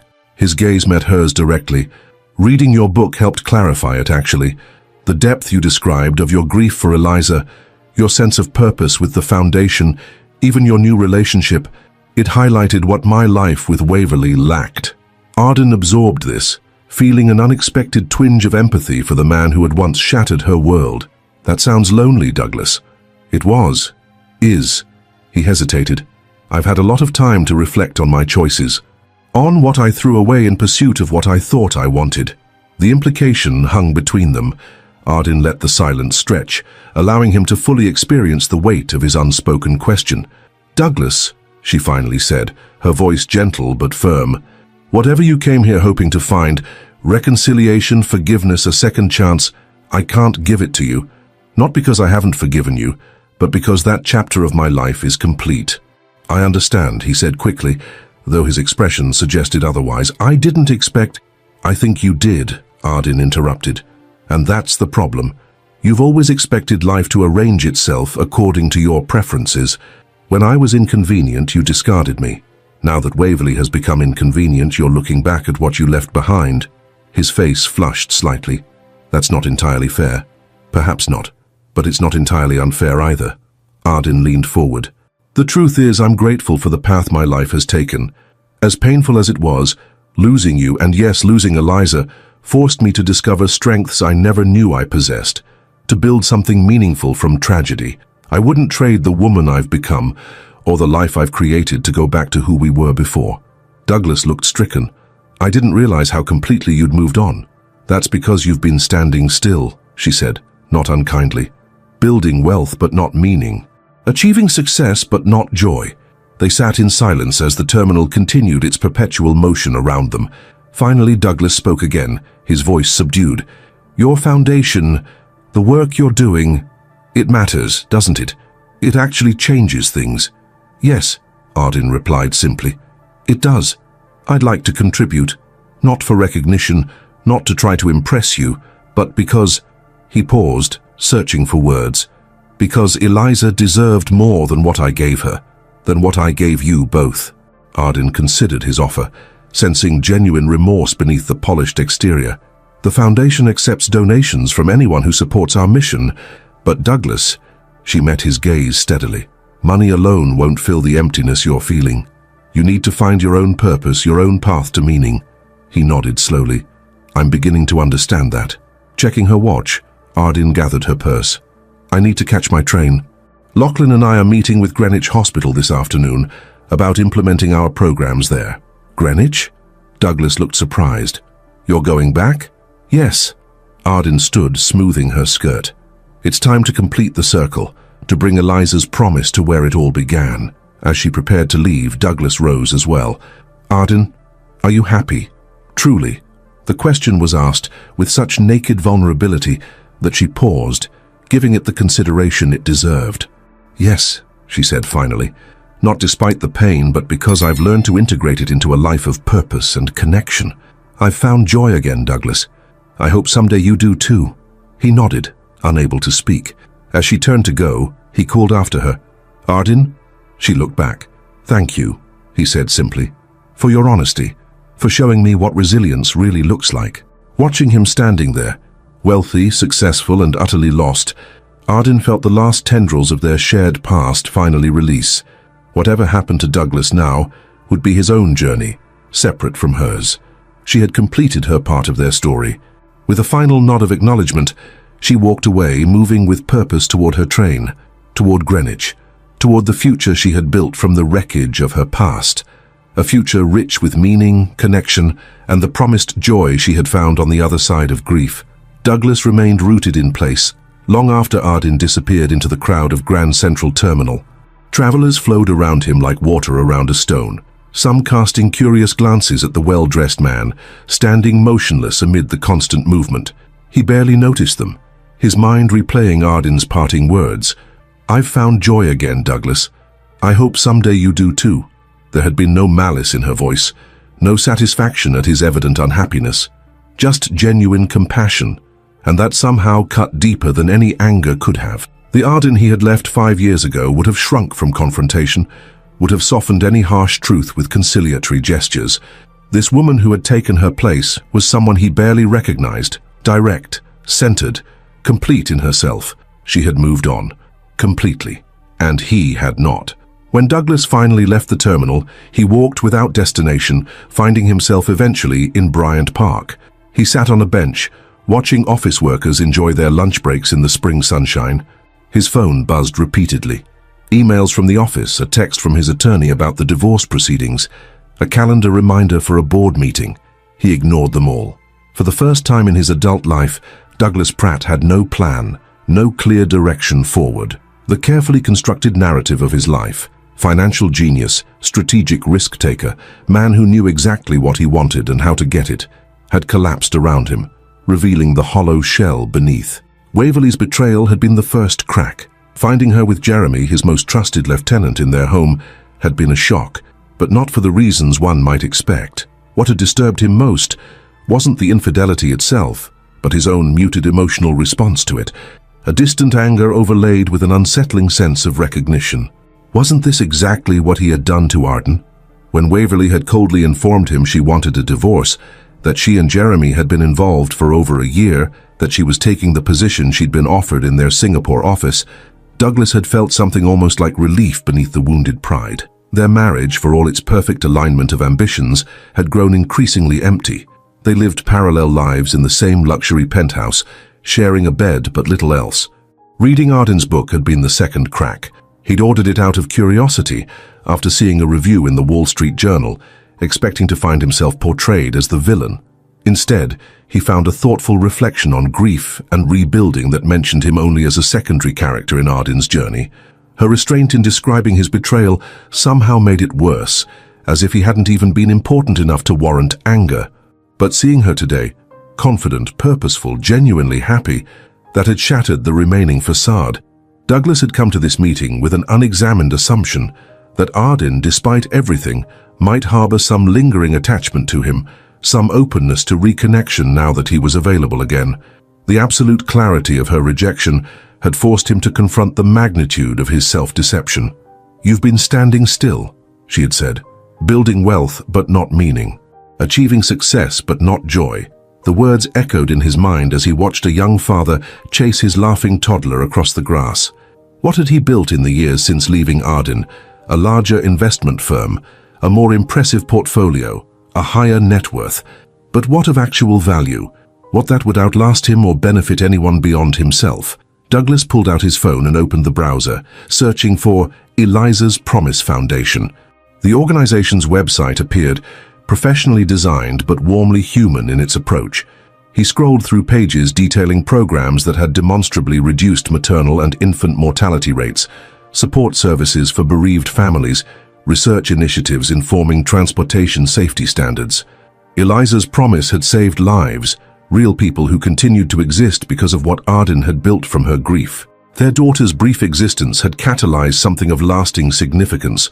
When was the last time he had created anything with purpose beyond profit? Douglas navigated to the donation page and entered an amount that would have seemed wildly extravagant to most, but represented only a fraction of his wealth. Under dedication, he typed simply, "In memory of Eliza Winslow Pratt," from her father. It was a small gesture, inadequate to the magnitude of his failures, but it was something. A beginning, perhaps. Arden entered her hotel suite to find Lachlan already dressed for their Greenwich meeting, reviewing documents at the small desk by the window. "How was it?" he asked, looking up. His expression held genuine concern rather than jealousy or insecurity. "Illuminating," Arden replied, setting down her bag. "For both of us, I think."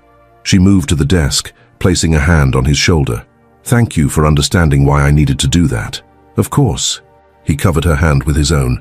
"Did you get the answers you were looking for?" "I wasn't looking for answers exactly. More confirmation that I've truly moved forward," she smiled. "Which I found." Before they could continue the conversation, Arden's tablet chimed with an incoming video call, Callum and Isla's familiar ringtone. Lachlan opened the connection, and the screen filled with his children's faces, Callum looking slightly uncomfortable as teenagers do during forced family communications, Isla beaming with enthusiasm. "Dad? Arden? Guess what?" Isla burst out immediately. "Mrs. Patel said my science project got selected for the state competition. It's the one about car safety for pregnant women that Arden helped me with." "That's wonderful news," Arden replied, genuine pride warming her voice. "I told you those crash test dummy measurements would impress them." "Yeah, and Callum got picked for first chair violin," Isla added, elbowing her brother, who tried to maintain his cool demeanor despite a flash of pleased embarrassment. "It's not that big a deal," he muttered. "Jacob Wilson graduated, so someone had to move up." "Don't diminish your achievement," Lachlan admonished gently. "You've worked hard for that position." The conversation continued. Updates about homework, questions about when they would return from New York, Isla's detailed account of what their neighbor's cat had done that morning. Throughout, Arden felt the familiar sense of belonging that had developed gradually over the past 2 years with Lachlan's children. Unlike many blended family situations, their integration had been relatively smooth. Both children had been old enough to understand their father's relationship with Arden without feeling their mother was being replaced. Arden had approached them with respect rather than forced affection, allowing trust to build naturally. Her experience with loss had given her a patience and emotional intelligence that served her well in navigating their occasional resistance. "Will you be home for my recital on Friday?" Callum asked, trying to sound casual, though Arden could tell it mattered to him. "Wouldn't miss it," she assured him. "I've rearranged the foundation meeting to Thursday specifically." His brief smile conveyed more than words could. These moments, the small indications that she had become someone they counted on, someone whose presence mattered, meant everything to Arden. She had never expected to find motherhood in this sideways fashion after the devastating loss of her biological child. Yet here it was, not replacing Eliza, but expanding her heart in ways she hadn't known were possible. After ending the call with promises to bring back New York cheesecake, Arden stood in contemplative silence. "Penny for your thoughts," Lachlan said, moving behind her to wrap his arms around her waist. "I was just thinking about parallels," she replied, leaning into him. 5 years ago in Greenwich, I lost everything I thought defined me. My child, my marriage, the future I had planned. Today, I'm going back there as someone new, with a family I never expected and work that matters. Life rarely takes the paths we anticipate, Lachlan observed, his Scottish burr deepening with emotion. Sometimes the most painful detours lead to the most meaningful destinations. Ardyn turned in his arms to face him. When did you get so philosophical, Doctor? Read. Must be the influence of a certain foundation director who writes books about resilience, he replied with a smile. Speaking of which, we should head out if we're going to make that meeting on time. The drive to Greenwich was both familiar and strange. As they crossed into Connecticut, Ardyn found herself noticing landmarks that had once been regular features of her daily life. The artisanal cheese shop where she had ordered platters for Douglas's client dinners, the nursery where they had purchased plants for their garden, the winding road that led to their former estate. Greenwich Hospital rose on the horizon, its modern architecture softened by carefully landscaped grounds. This building, where Ardyn had experienced the most profound loss of her life, now represented an opportunity to transform tragedy into prevention for countless other families. Dr. Catherine Chen, the hospital's new community outreach director, greeted them warmly in the administrative conference room. Thank you for considering our proposal, Ms. Winslow. Your foundation's work has set the gold standard for maternal safety initiatives. We're always looking for meaningful partnerships, Ardyn replied, her professional demeanor masking the emotional complexity of being in this space again, especially in communities where we can make significant impact. The meeting progressed efficiently, with Lachlan occasionally contributing medical perspective as they discussed implementation details for Eliza's Promise programs. When Dr. Chen mentioned the hospital's recent renovation of the maternity wing, including updated safety protocols directly influenced by the Foundation's research, Ardyn felt a surge of emotion she hadn't anticipated. Would you like to see the changes? Dr. Chen asked. The new neonatal intensive care unit includes several features based on your recommendations. Ardyn hesitated, glancing at Lachlan, who squeezed her hand supportively. Yes, she said finally, I'd like that.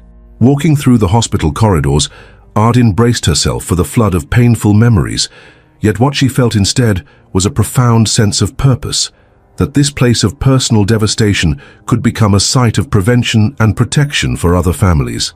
The NICU was state-of-the-art, with private family rooms allowing parents to stay with their fragile newborns, specialized transportation equipment, and staff trained in the latest trauma-informed practices. Ardyn recognized elements directly adapted from Eliza's Promise guidelines. Last year, we had a mother involved in a serious collision at 30 weeks, Dr. Chen explained as they toured the facility. Because our ambulance team had implemented your foundation's maternal trauma protocol, both she and her twins survived what would likely have been fatal just a few years ago. Ardyn paused before a wall displaying photographs of NICU graduates, babies who had survived against difficult odds and were now thriving. Among them were the twins Dr. Chen had mentioned, healthy infants with bright eyes and perfect fingers. This, Ardyn said softly to Lachlan, this is Eliza's legacy. On the morning Ardyn's partnership with Greenwich Hospital was publicly announced, Douglas read the press release in his Manhattan office with mixed emotions. The photo accompanying the article showed Ardyn standing with hospital administrators, looking poised and professional in a tailored suit, her expression one of contained satisfaction. 8 weeks had passed since their meeting at Grand Central. In that time, Douglas had moved mechanically through the final stages of his divorce from Waverley, who had already relocated to Singapore with Jeremy. The business impact had been manageable, their professional reputations keeping clients from defecting, despite the personal drama. Yet Douglas found himself increasingly disconnected from the work that had once consumed him. His substantial donation to Eliza's Promise had been acknowledged with a gracious but impersonal note from the Foundation's development director. He hadn't expected personal contact from Ardyn, yet some part of him had hoped for, what? Recognition? Validation? Some indication that his gesture had meaning beyond the monetary value? Douglas closed the browser window displaying the press release and opened his calendar. The day was filled with the usual meetings, investment strategy reviews, client calls, board updates. Nothing that couldn't be handled by his capable team, nothing that truly required his presence. With sudden decisiveness, he cleared his schedule for the afternoon and called his driver. 2 hours later, Douglas stood at the gates of Greenwich Cemetery, a modest bouquet of white roses in hand. He had never visited Eliza's grave before, had been in London with Waverley during the small private service Arden had arranged, had avoided acknowledging this tangible evidence of his daughter's existence and death. The cemetery attendant directed him to a quiet corner beneath a spreading oak tree. The small headstone was simple but elegant. Eliza Winslow Pratt, beloved daughter, perfect in her brief time with us. Beneath those words was a date, a single date, rather than the traditional pair marking birth and death, since both had occurred within the same tragic 36 hours. Douglas placed the flowers carefully at the base of the stone. He had no practiced prayers to offer, no comforting rituals to perform. Instead, he simply stood in silence, finally facing the reality of the child he had helped create but failed to properly mourn. "I'm sorry," he said eventually, the words inadequate but necessary, "for not being here, for not honoring your memory, for not supporting your mother when she needed me most." The admission, spoken aloud for the first time, broke something open inside him. Douglas Pratt, who prided himself on control, who had built an empire on calculated decision-making, found himself kneeling on the manicured grass, shoulders shaking with 5 years of suppressed grief. When the storm finally passed, he remained beside the grave, gathering his thoughts. The man who rose eventually was not fundamentally different. Transformation rarely happens in single moments, but something had shifted, a crack allowing light into spaces long kept dark. As he walked back to his waiting car, Douglas made a decision. The shape of it was still forming, but its essence was clear.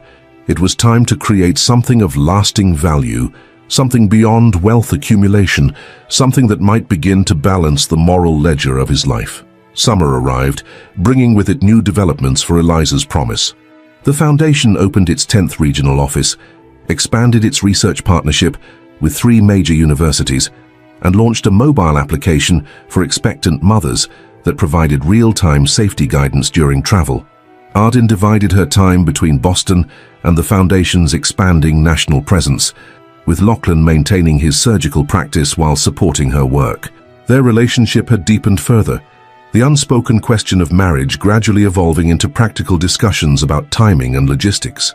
"Isla insists on being flower girl," Lachlan remarked one evening as they sat on the deck of his Cape Cod cottage, watching the sunset over the water. "Though at 12 she's pushing the upper age limit for the role." "And Callum?" Arden asked, smiling at the thought of the increasingly reserved teenager participating in a wedding ceremony. "Claims complete disinterest while quietly asking if he could play something on his violin during the service." Lachlan's eyes crinkled with amusement. "They're both quite invested in this wedding, you know. Far more than they let on." Arden leaned against his shoulder, contentment washing over her. "We should set a date. Something small. Just family and close friends. Autumn, perhaps. When the leaves are changing," Lachlan suggested. "Unless that's too soon for your schedule with the Foundation's expansion. Autumn would be perfect," Arden agreed, envisioning a ceremony amid New England's spectacular fall colors. Their peaceful planning was interrupted by Arden's phone. Seeing Diane's name on the screen, she answered immediately. Her deputy rarely called after hours, unless something significant had occurred. "Arden, I'm sorry to disturb your evening," Diane began, her tone professional but with an underlying excitement. "But I've just received the most extraordinary proposal and thought you should know immediately." "What kind of proposal?" "A major endowment offer, $20 million, specifically earmarked for expanding our mobile prenatal care units to underserved communities nationwide." Arden sat up straighter. $20 million? From whom?" "That's the thing," Diane replied. "It's from Douglas Pratt." Arden's breath caught. "Douglas?" "Yes, and there's more. He's offering to establish a separate foundation that would partner with ours, focused specifically on emergency medical transport for high-risk pregnancies. He's calling it the Eliza Transport Initiative." Lachlan, seeing Arden's expression, moved closer in concern.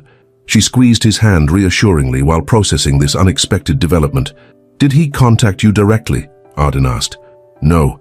Everything came through his attorney. The documents are remarkably detailed. He's clearly been working on this for weeks." Diane paused. "The offer has no strings attached regarding foundation governance or recognition. His lawyer emphasized that Mr. Pratt doesn't expect any personal involvement from you. He's willing to work through intermediaries if you prefer." After ending the call, Arden explained the situation to Lachlan, who listened with measured concern. "What do you make of it?" he asked when she had finished. "Is this genuine philanthropy, or some elaborate attempt to reinsert himself into your life?" Ardin considered the question carefully. "I'm not sure. The structure of the offer suggests he respects my boundaries, working through attorneys rather than contacting me directly, emphasizing that I needn't interact with him." She shook her head. "It doesn't feel manipulative. It feels almost like atonement." "The amount is significant," Lachlan observed, "even for someone of his wealth." "It would allow us to expand in ways we've only dreamed of," Ardin acknowledged. "The impact could be tremendous. Then the question becomes whether you can accept his contribution without it disturbing the life you've built." Lachlan's tone was thoughtful rather than possessive. "Only you can answer that." Ardin moved to the railing of the deck, gazing out at the darkening sea. The Foundation had accepted many large donations over the years, including from people whose personal ethics she might question. Yet this was different. This came from the man who had shattered her world, whose actions had shaped her current path in ways both painful and ultimately transformative. Could she separate Douglas's gift from their complicated history? Could she accept this apparent attempt at redemption without reopening old wounds? As she contemplated these questions, Ardin realized something surprising. The prospect of Douglas's involvement in Eliza's legacy no longer triggered pain or resentment. Whatever his motivations, he was acknowledging their daughter in a meaningful way, contributing to work that would save lives. "I think," she said finally, turning back to Lachlan, "that I need to meet with him one more time to understand why he's doing this now." 3 days later, Ardin sat in the Foundation's Boston office, waiting for Douglas to arrive. She had chosen this location deliberately, her professional space rather than anywhere personal, a place where she operated from a position of established confidence. When Douglas entered, she was struck by subtle changes in his appearance. Though still impeccably dressed, he seemed less rigid somehow, the carefully maintained facade showing small cracks. He carried a leather portfolio but no phone, unusual for a man who had once been perpetually connected to his digital lifelines. "Thank you for seeing me," he said, taking the seat she indicated. "I appreciate your willingness to discuss this directly. Your proposal is significant enough to warrant a conversation," Ardin replied, maintaining professional distance. "Though I admit I'm curious about the timing and the motivation." Douglas placed the portfolio on the table between them, but didn't open it immediately. "After our meeting at Grand Central, I visited Eliza's grave for the first time." He spoke without artifice, the admission clearly difficult. "I realized how completely I had failed to acknowledge her, both when she was alive and after she was gone." The revelation surprised Ardin. She had assumed Douglas had visited the grave at some point during those early days, perhaps privately, without her knowledge. "The foundation you've built in her name," he continued, "it's doing important work, saving lives that might otherwise be lost in circumstances similar to ours. I wanted to contribute to that in a meaningful way. $20 million is more than a contribution, Douglas. It's a fundamental commitment." He nodded. "I know, and I understand your skepticism about my motives." He opened the portfolio, removing several documents. "That's why I've structured this as I have. No control, no governing authority, no requirement for personal interaction. The funds will be managed by an independent trust with clear directives for supporting Eliza's Promise initiatives." As Ardin reviewed the documents, she had to acknowledge the thoughtfulness of the arrangement. Douglas had created a funding structure that respected her autonomy while maximizing the Foundation's ability to expand its most effective programs. "The Eliza Transport Initiative," she read aloud from one page. "Tell me about this." "It's something I've been researching for months," Douglas explained, animation entering his voice for the first time. "Medical helicopters and specialized ground transport, equipped specifically for maternal and infant emergencies, placed strategically in areas with limited access to advanced care facilities."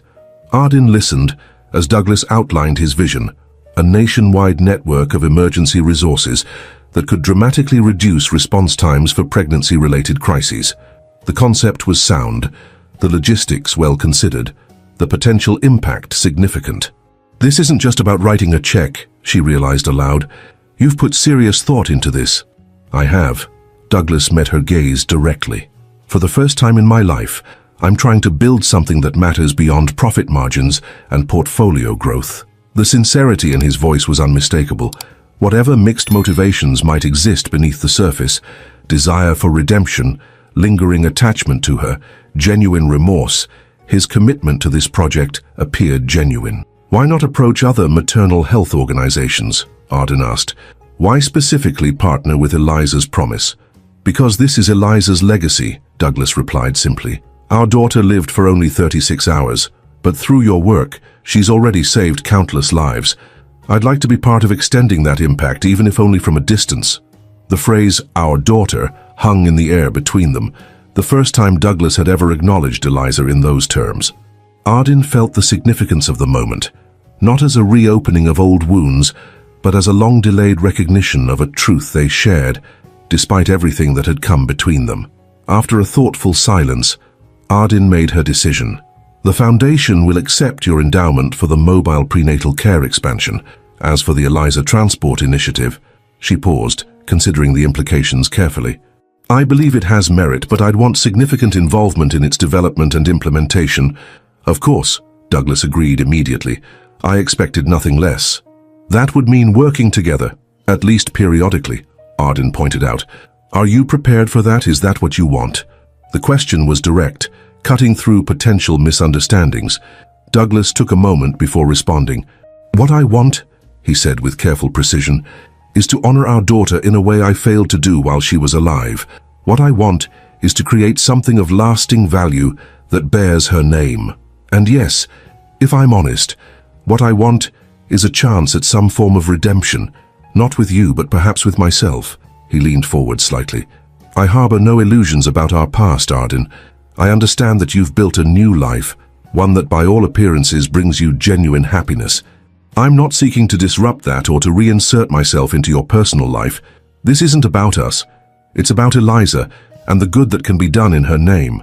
Arden studied him, searching for signs of manipulation or hidden agenda. Finding none, she nodded slowly. "All right, we'll establish a joint working group for the transport initiative with clear parameters for collaboration. My team will draft the necessary agreements." Relief washed over Douglas's features. "Thank you." As they concluded their meeting with handshakes and promises of follow-up communications, Arden felt a sense of completion rather than complication. This unexpected development didn't threaten the life she had built with Lachlan and his children. Rather, it represented another step in the healing journey she had begun 5 years ago. On her drive home, Arden called Eleanor to share the news. "Are you sure about this?" her sister asked, the protective instinct evident in her voice. "Working with Douglas in any capacity seems risky." "It would have been once," Arden acknowledged, "but not anymore. I'm secure in who I am now, in the life I've built, and the potential impact of this initiative is too significant to reject out of personal history." "Just be careful," Eleanor cautioned. "Men like Douglas rarely change fundamentally." "Perhaps not," Arden agreed, "but sometimes they evolve enough to make meaningful amends. I think that's what's happening here." Later that evening, as she and Lachlan discussed the development with his children over dinner, Arden was struck by the beautiful complexity of the life she had created from the wreckage of her past. "So this means you'll be working with Eliza's father?" Isla asked, grasping the situation with her usual directness. "In a limited professional capacity, yes," Arden explained, "to create something that will help people in emergency situations." "Like the situation when Eliza was born?" The girl's perception sometimes startled even those who knew her well. "Exactly like that," Arden confirmed. "If the systems we're developing had existed then, things might have been different for her." Callum, who had been quiet throughout the conversation, looked up from his plate. "I think it's good," he said with teenage simplicity. "Using sad things to make helpful things." He shrugged, embarrassed by his own insight. "That's what you've always done, right?" Arden felt tears prick her eyes at his assessment. "Yes," she said softly. "That's exactly what I've tried to do." As the conversation shifted to more mundane topics, weekend plans, upcoming school events, Callum's latest musical piece, Arden looked around the table at these people who had become her family, feeling a profound gratitude for the journey that had brought her here. Life rarely followed expected paths. Sometimes it shattered plans and dreams with brutal efficiency, forcing painful rebuilding from the ground up. Yet within that process, if one remained open to possibility, new forms of joy could emerge. different from what had been anticipated, but no less meaningful for their unexpected nature. Tomorrow she would begin the complex process of integrating Douglas's contribution into the Foundation's work. There would be challenges, negotiations, potential complications. But for now, in this moment, with Lachlan and his children, her children too in all the ways that mattered, Arden Winslow was exactly where she was meant to be. And that knowledge, hard-won through years of grief and growth, was perhaps the most precious gift of all. 16 months later, the ballroom of the National Harbor Convention Center gleamed with subtle elegance. Crystal chandeliers cast warm light over tables adorned with white roses and blue hydrangeas, while floor-to-ceiling windows offered breathtaking views of the Potomac River. Nearly 500 attendees, medical professionals, corporate partners, government officials and beneficiaries of Eliza's Promise programs, had gathered for the Foundation's National Gala. Outside the main entrance, a sleek medical helicopter bore the newly designed logo of the Eliza Transport Initiative, a stylized pair of wings embracing a mother and child silhouette. The aircraft represented the first of 20 such specialized units being deployed across the country, equipped with cutting-edge maternal and neonatal emergency equipment. In a quiet moment before the formal proceedings began, Arden stood alone beside the helicopter, her fingers lightly tracing the logo. The past 16 months had transformed her vision into tangible reality faster than she'd dared hope.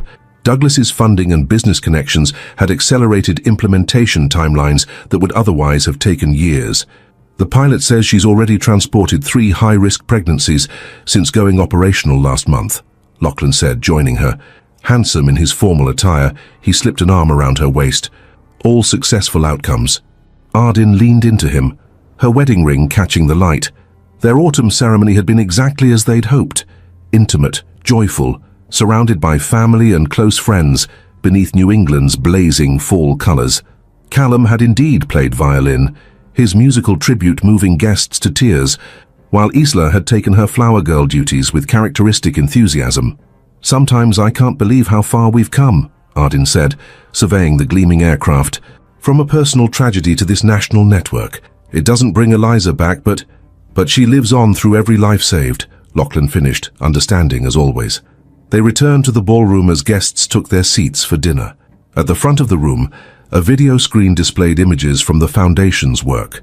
Mobile prenatal clinics serving rural communities, specialized safety training for emergency responders, support groups for families who had experienced loss. Halfway through dinner, Diane approached their table.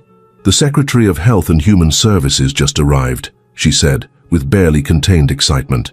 "And Douglas texted that he's 10 minutes out. Traffic from the airport."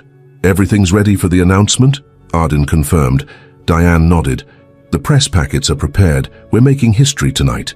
As coffee was served, Arden took the stage to appreciative applause. Her confidence as a public speaker had grown exponentially over the years, her natural warmth now complemented by polished professionalism. "Thank you all for being here tonight," she began. "When I started Eliza's Promise Foundation 7 years ago, I couldn't have imagined the journey ahead. What began as one mother's response to devastating loss has become a national movement to protect other families from similar tragedies." She acknowledged key partners and major supporters before continuing. "Tonight I'm honored to announce an unprecedented expansion of our mission. The Department of Health and Human Services has selected the Eliza Transport Initiative as the model for a new federal maternal health program that will extend emergency transport coverage to every state in the nation." Applause rippled through the room. Arden gestured toward a distinguished woman at a front table. "Secretary Rivera, would you join me?" As the secretary approached the stage, Arden spotted Douglas entering the ballroom, still in his travel clothes. Their eyes met briefly across the distance, a moment of acknowledgement rather than lingering connection. The working relationship they had developed over the past year had been productive but carefully bounded. Douglas had thrown himself into the transport initiative with unexpected passion, leveraging his business acumen and connections while respecting the professional parameters Arden established. His redemptive journey seemed genuine, not a bid to reclaim what he had lost, but an attempt to create something meaningful from his failures. After the secretary outlined the federal initiative, Arden returned to the microphone. "I'd also like to acknowledge Douglas Pratt, whose vision and resources were instrumental in developing the transport model being adopted nationally. Douglas nodded in response to the applause, remaining at the back of the room rather than coming forward. This had become his pattern, contributing significantly while maintaining a respectful distance. When the formal presentations concluded, guests mingled, while a small orchestra played. Ardyn made her way through the crowd, accepting congratulations and discussing implementation details with medical partners. Eventually, she found herself face to face with Douglas. "Congratulations," he said simply. "The federal adoption exceeds even our most optimistic projections. Your negotiations with the equipment manufacturers made it financially viable," Ardyn acknowledged. "Without those cost reductions, this wouldn't be happening." An awkward silence fell between them, not the tension of their earlier encounters, but the natural distance between two people whose lives had diverged irrevocably. "I'm leaving for Singapore next week," Douglas said finally. "The Asian expansion needs attention." Ardyn nodded, having been briefed on the initiative's international plans. "How long will you be there?" "Indefinitely." He met her gaze directly.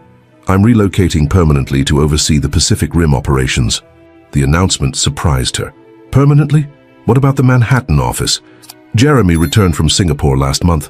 He'll manage the US operations." A hint of irony colored Douglas's voice. "We've reached a professional détente. Life's too short for lingering resentments." Understanding dawned. This wasn't just a business decision, but a personal one. Douglas creating space, removing himself from the periphery of her life, giving her the gift of closure. "I hear congratulations are in order," he continued. "Eleanor mentioned adoption proceedings." "Yes." Ardyn smiled, warmth filling her voice. "Callum and Ela asked if we would make it official. The paperwork should be finalized next month." "They're fortunate children," Douglas said with genuine sincerity. Before Ardyn could respond, Diane approached with an urgent expression. "I'm sorry to interrupt, but the CNN medical correspondent is asking for a statement about the federal partnership." "Of course." Ardyn turned back to Douglas. "Safe travels. The Singapore team is lucky to have you. Thank you." He hesitated, then added, "I've updated my will regarding the ELIZA Transport Initiative funding. The endowment will continue in perpetuity, regardless of my location or circumstances." The implication was clear. His commitment to their daughter's legacy would outlast any physical distance, would continue beyond his own lifetime.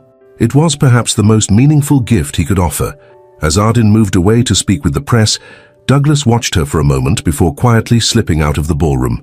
Later that night, after most guests had departed, Ardyn found herself drawn to the helicopter once more. The gala had been a triumph, the federal partnership ensuring that Eliza's promise would impact maternal health policy nationwide. Yet amid the celebration, she felt a need for quiet reflection. The night air was cool and clear, stars visible despite the city lights.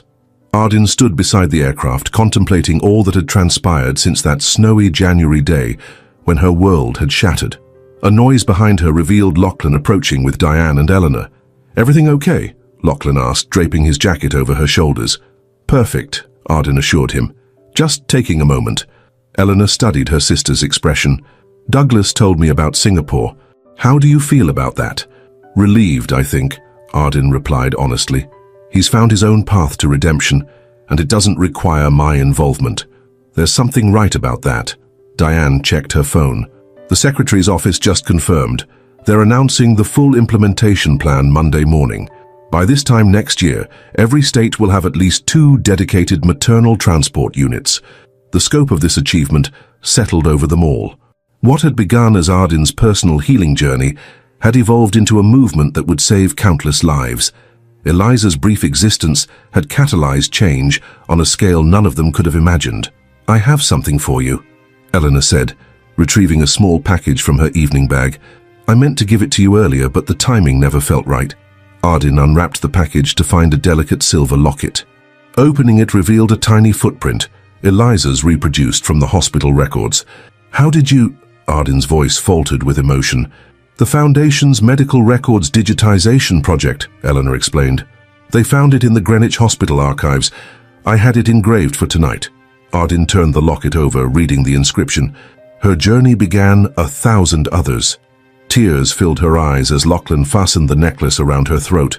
The cool silver rested against her skin like a talisman, a physical connection to the daughter whose absence had shaped her life in ways both painful and profound. "She would be 8 years old now," Ardyn said softly. "I sometimes wonder who she would have become." "She became this." Diane gestured to the helicopter, to the convention center where the Foundation's work had been celebrated. "Through you, she became all of this." The simple truth resonated deeply. Eliza's life, though tragically brief, had created ripples that continued to expand outward. Through Ardyn's grief and subsequent determination, her daughter's legacy had grown into something extraordinary. As they stood together beneath the stars, Ardyn felt a sense of completion. Not an ending, but a milestone in a continuing journey. The pain that had once threatened to destroy her had been transformed into purpose. The betrayal that had shattered her world had ultimately led her to a fuller, more authentic life. "We should head back," Lachlan suggested eventually. "Early flight tomorrow." Ardyn nodded, taking one last look at the helicopter with its protective wing emblem. "Callum's recital is at noon. We promised we wouldn't miss it." As they walked toward the waiting car, Ardyn's hand found Lachlan's, their fingers intertwining with the easy familiarity of deep connection. Eleanor and Diane followed, discussing logistics for the morning's press briefings. The locket rested against Ardyn's heart, a physical reminder of the daughter whose brief life had changed everything. Yet her thoughts were not mired in grief, but focused forward, on Callum's music, on Isla's science competition next week, on the family dinner they had planned to celebrate the adoption finalization. Life moved in unexpected circles. What had begun in loss had flowered into new forms of love, new definitions of family, new avenues for creating meaning. Eliza's promise, the commitment Ardyn had made to find purpose in her grief, had been fulfilled beyond anything she could have imagined. And in that fulfillment, Ardyn Winslow had discovered the most surprising truth of all, that happiness, when it finally returned after profound loss, arrived transformed, deeper, more resilient, and infinitely more precious for having been absent. The car pulled away from the convention center, carrying Ardyn toward home, toward family, toward the future she had built from the wreckage of her past. Behind them, the Eliza Transport Initiative helicopter stood sentinel in the moonlight, its wings extended in protection, ready to carry hope to those who needed it most. If this story touched your heart and you want to keep following inspiring and moving stories, be sure to check out our upcoming videos. Subscribe to our channel and turn on notifications to stay updated on new content that can brighten your journey and provide valuable insights. Join us and keep exploring stories that truly matter. I'm sure the next video that pops up on your screen will touch you as well, so click on it now and we'll see you there.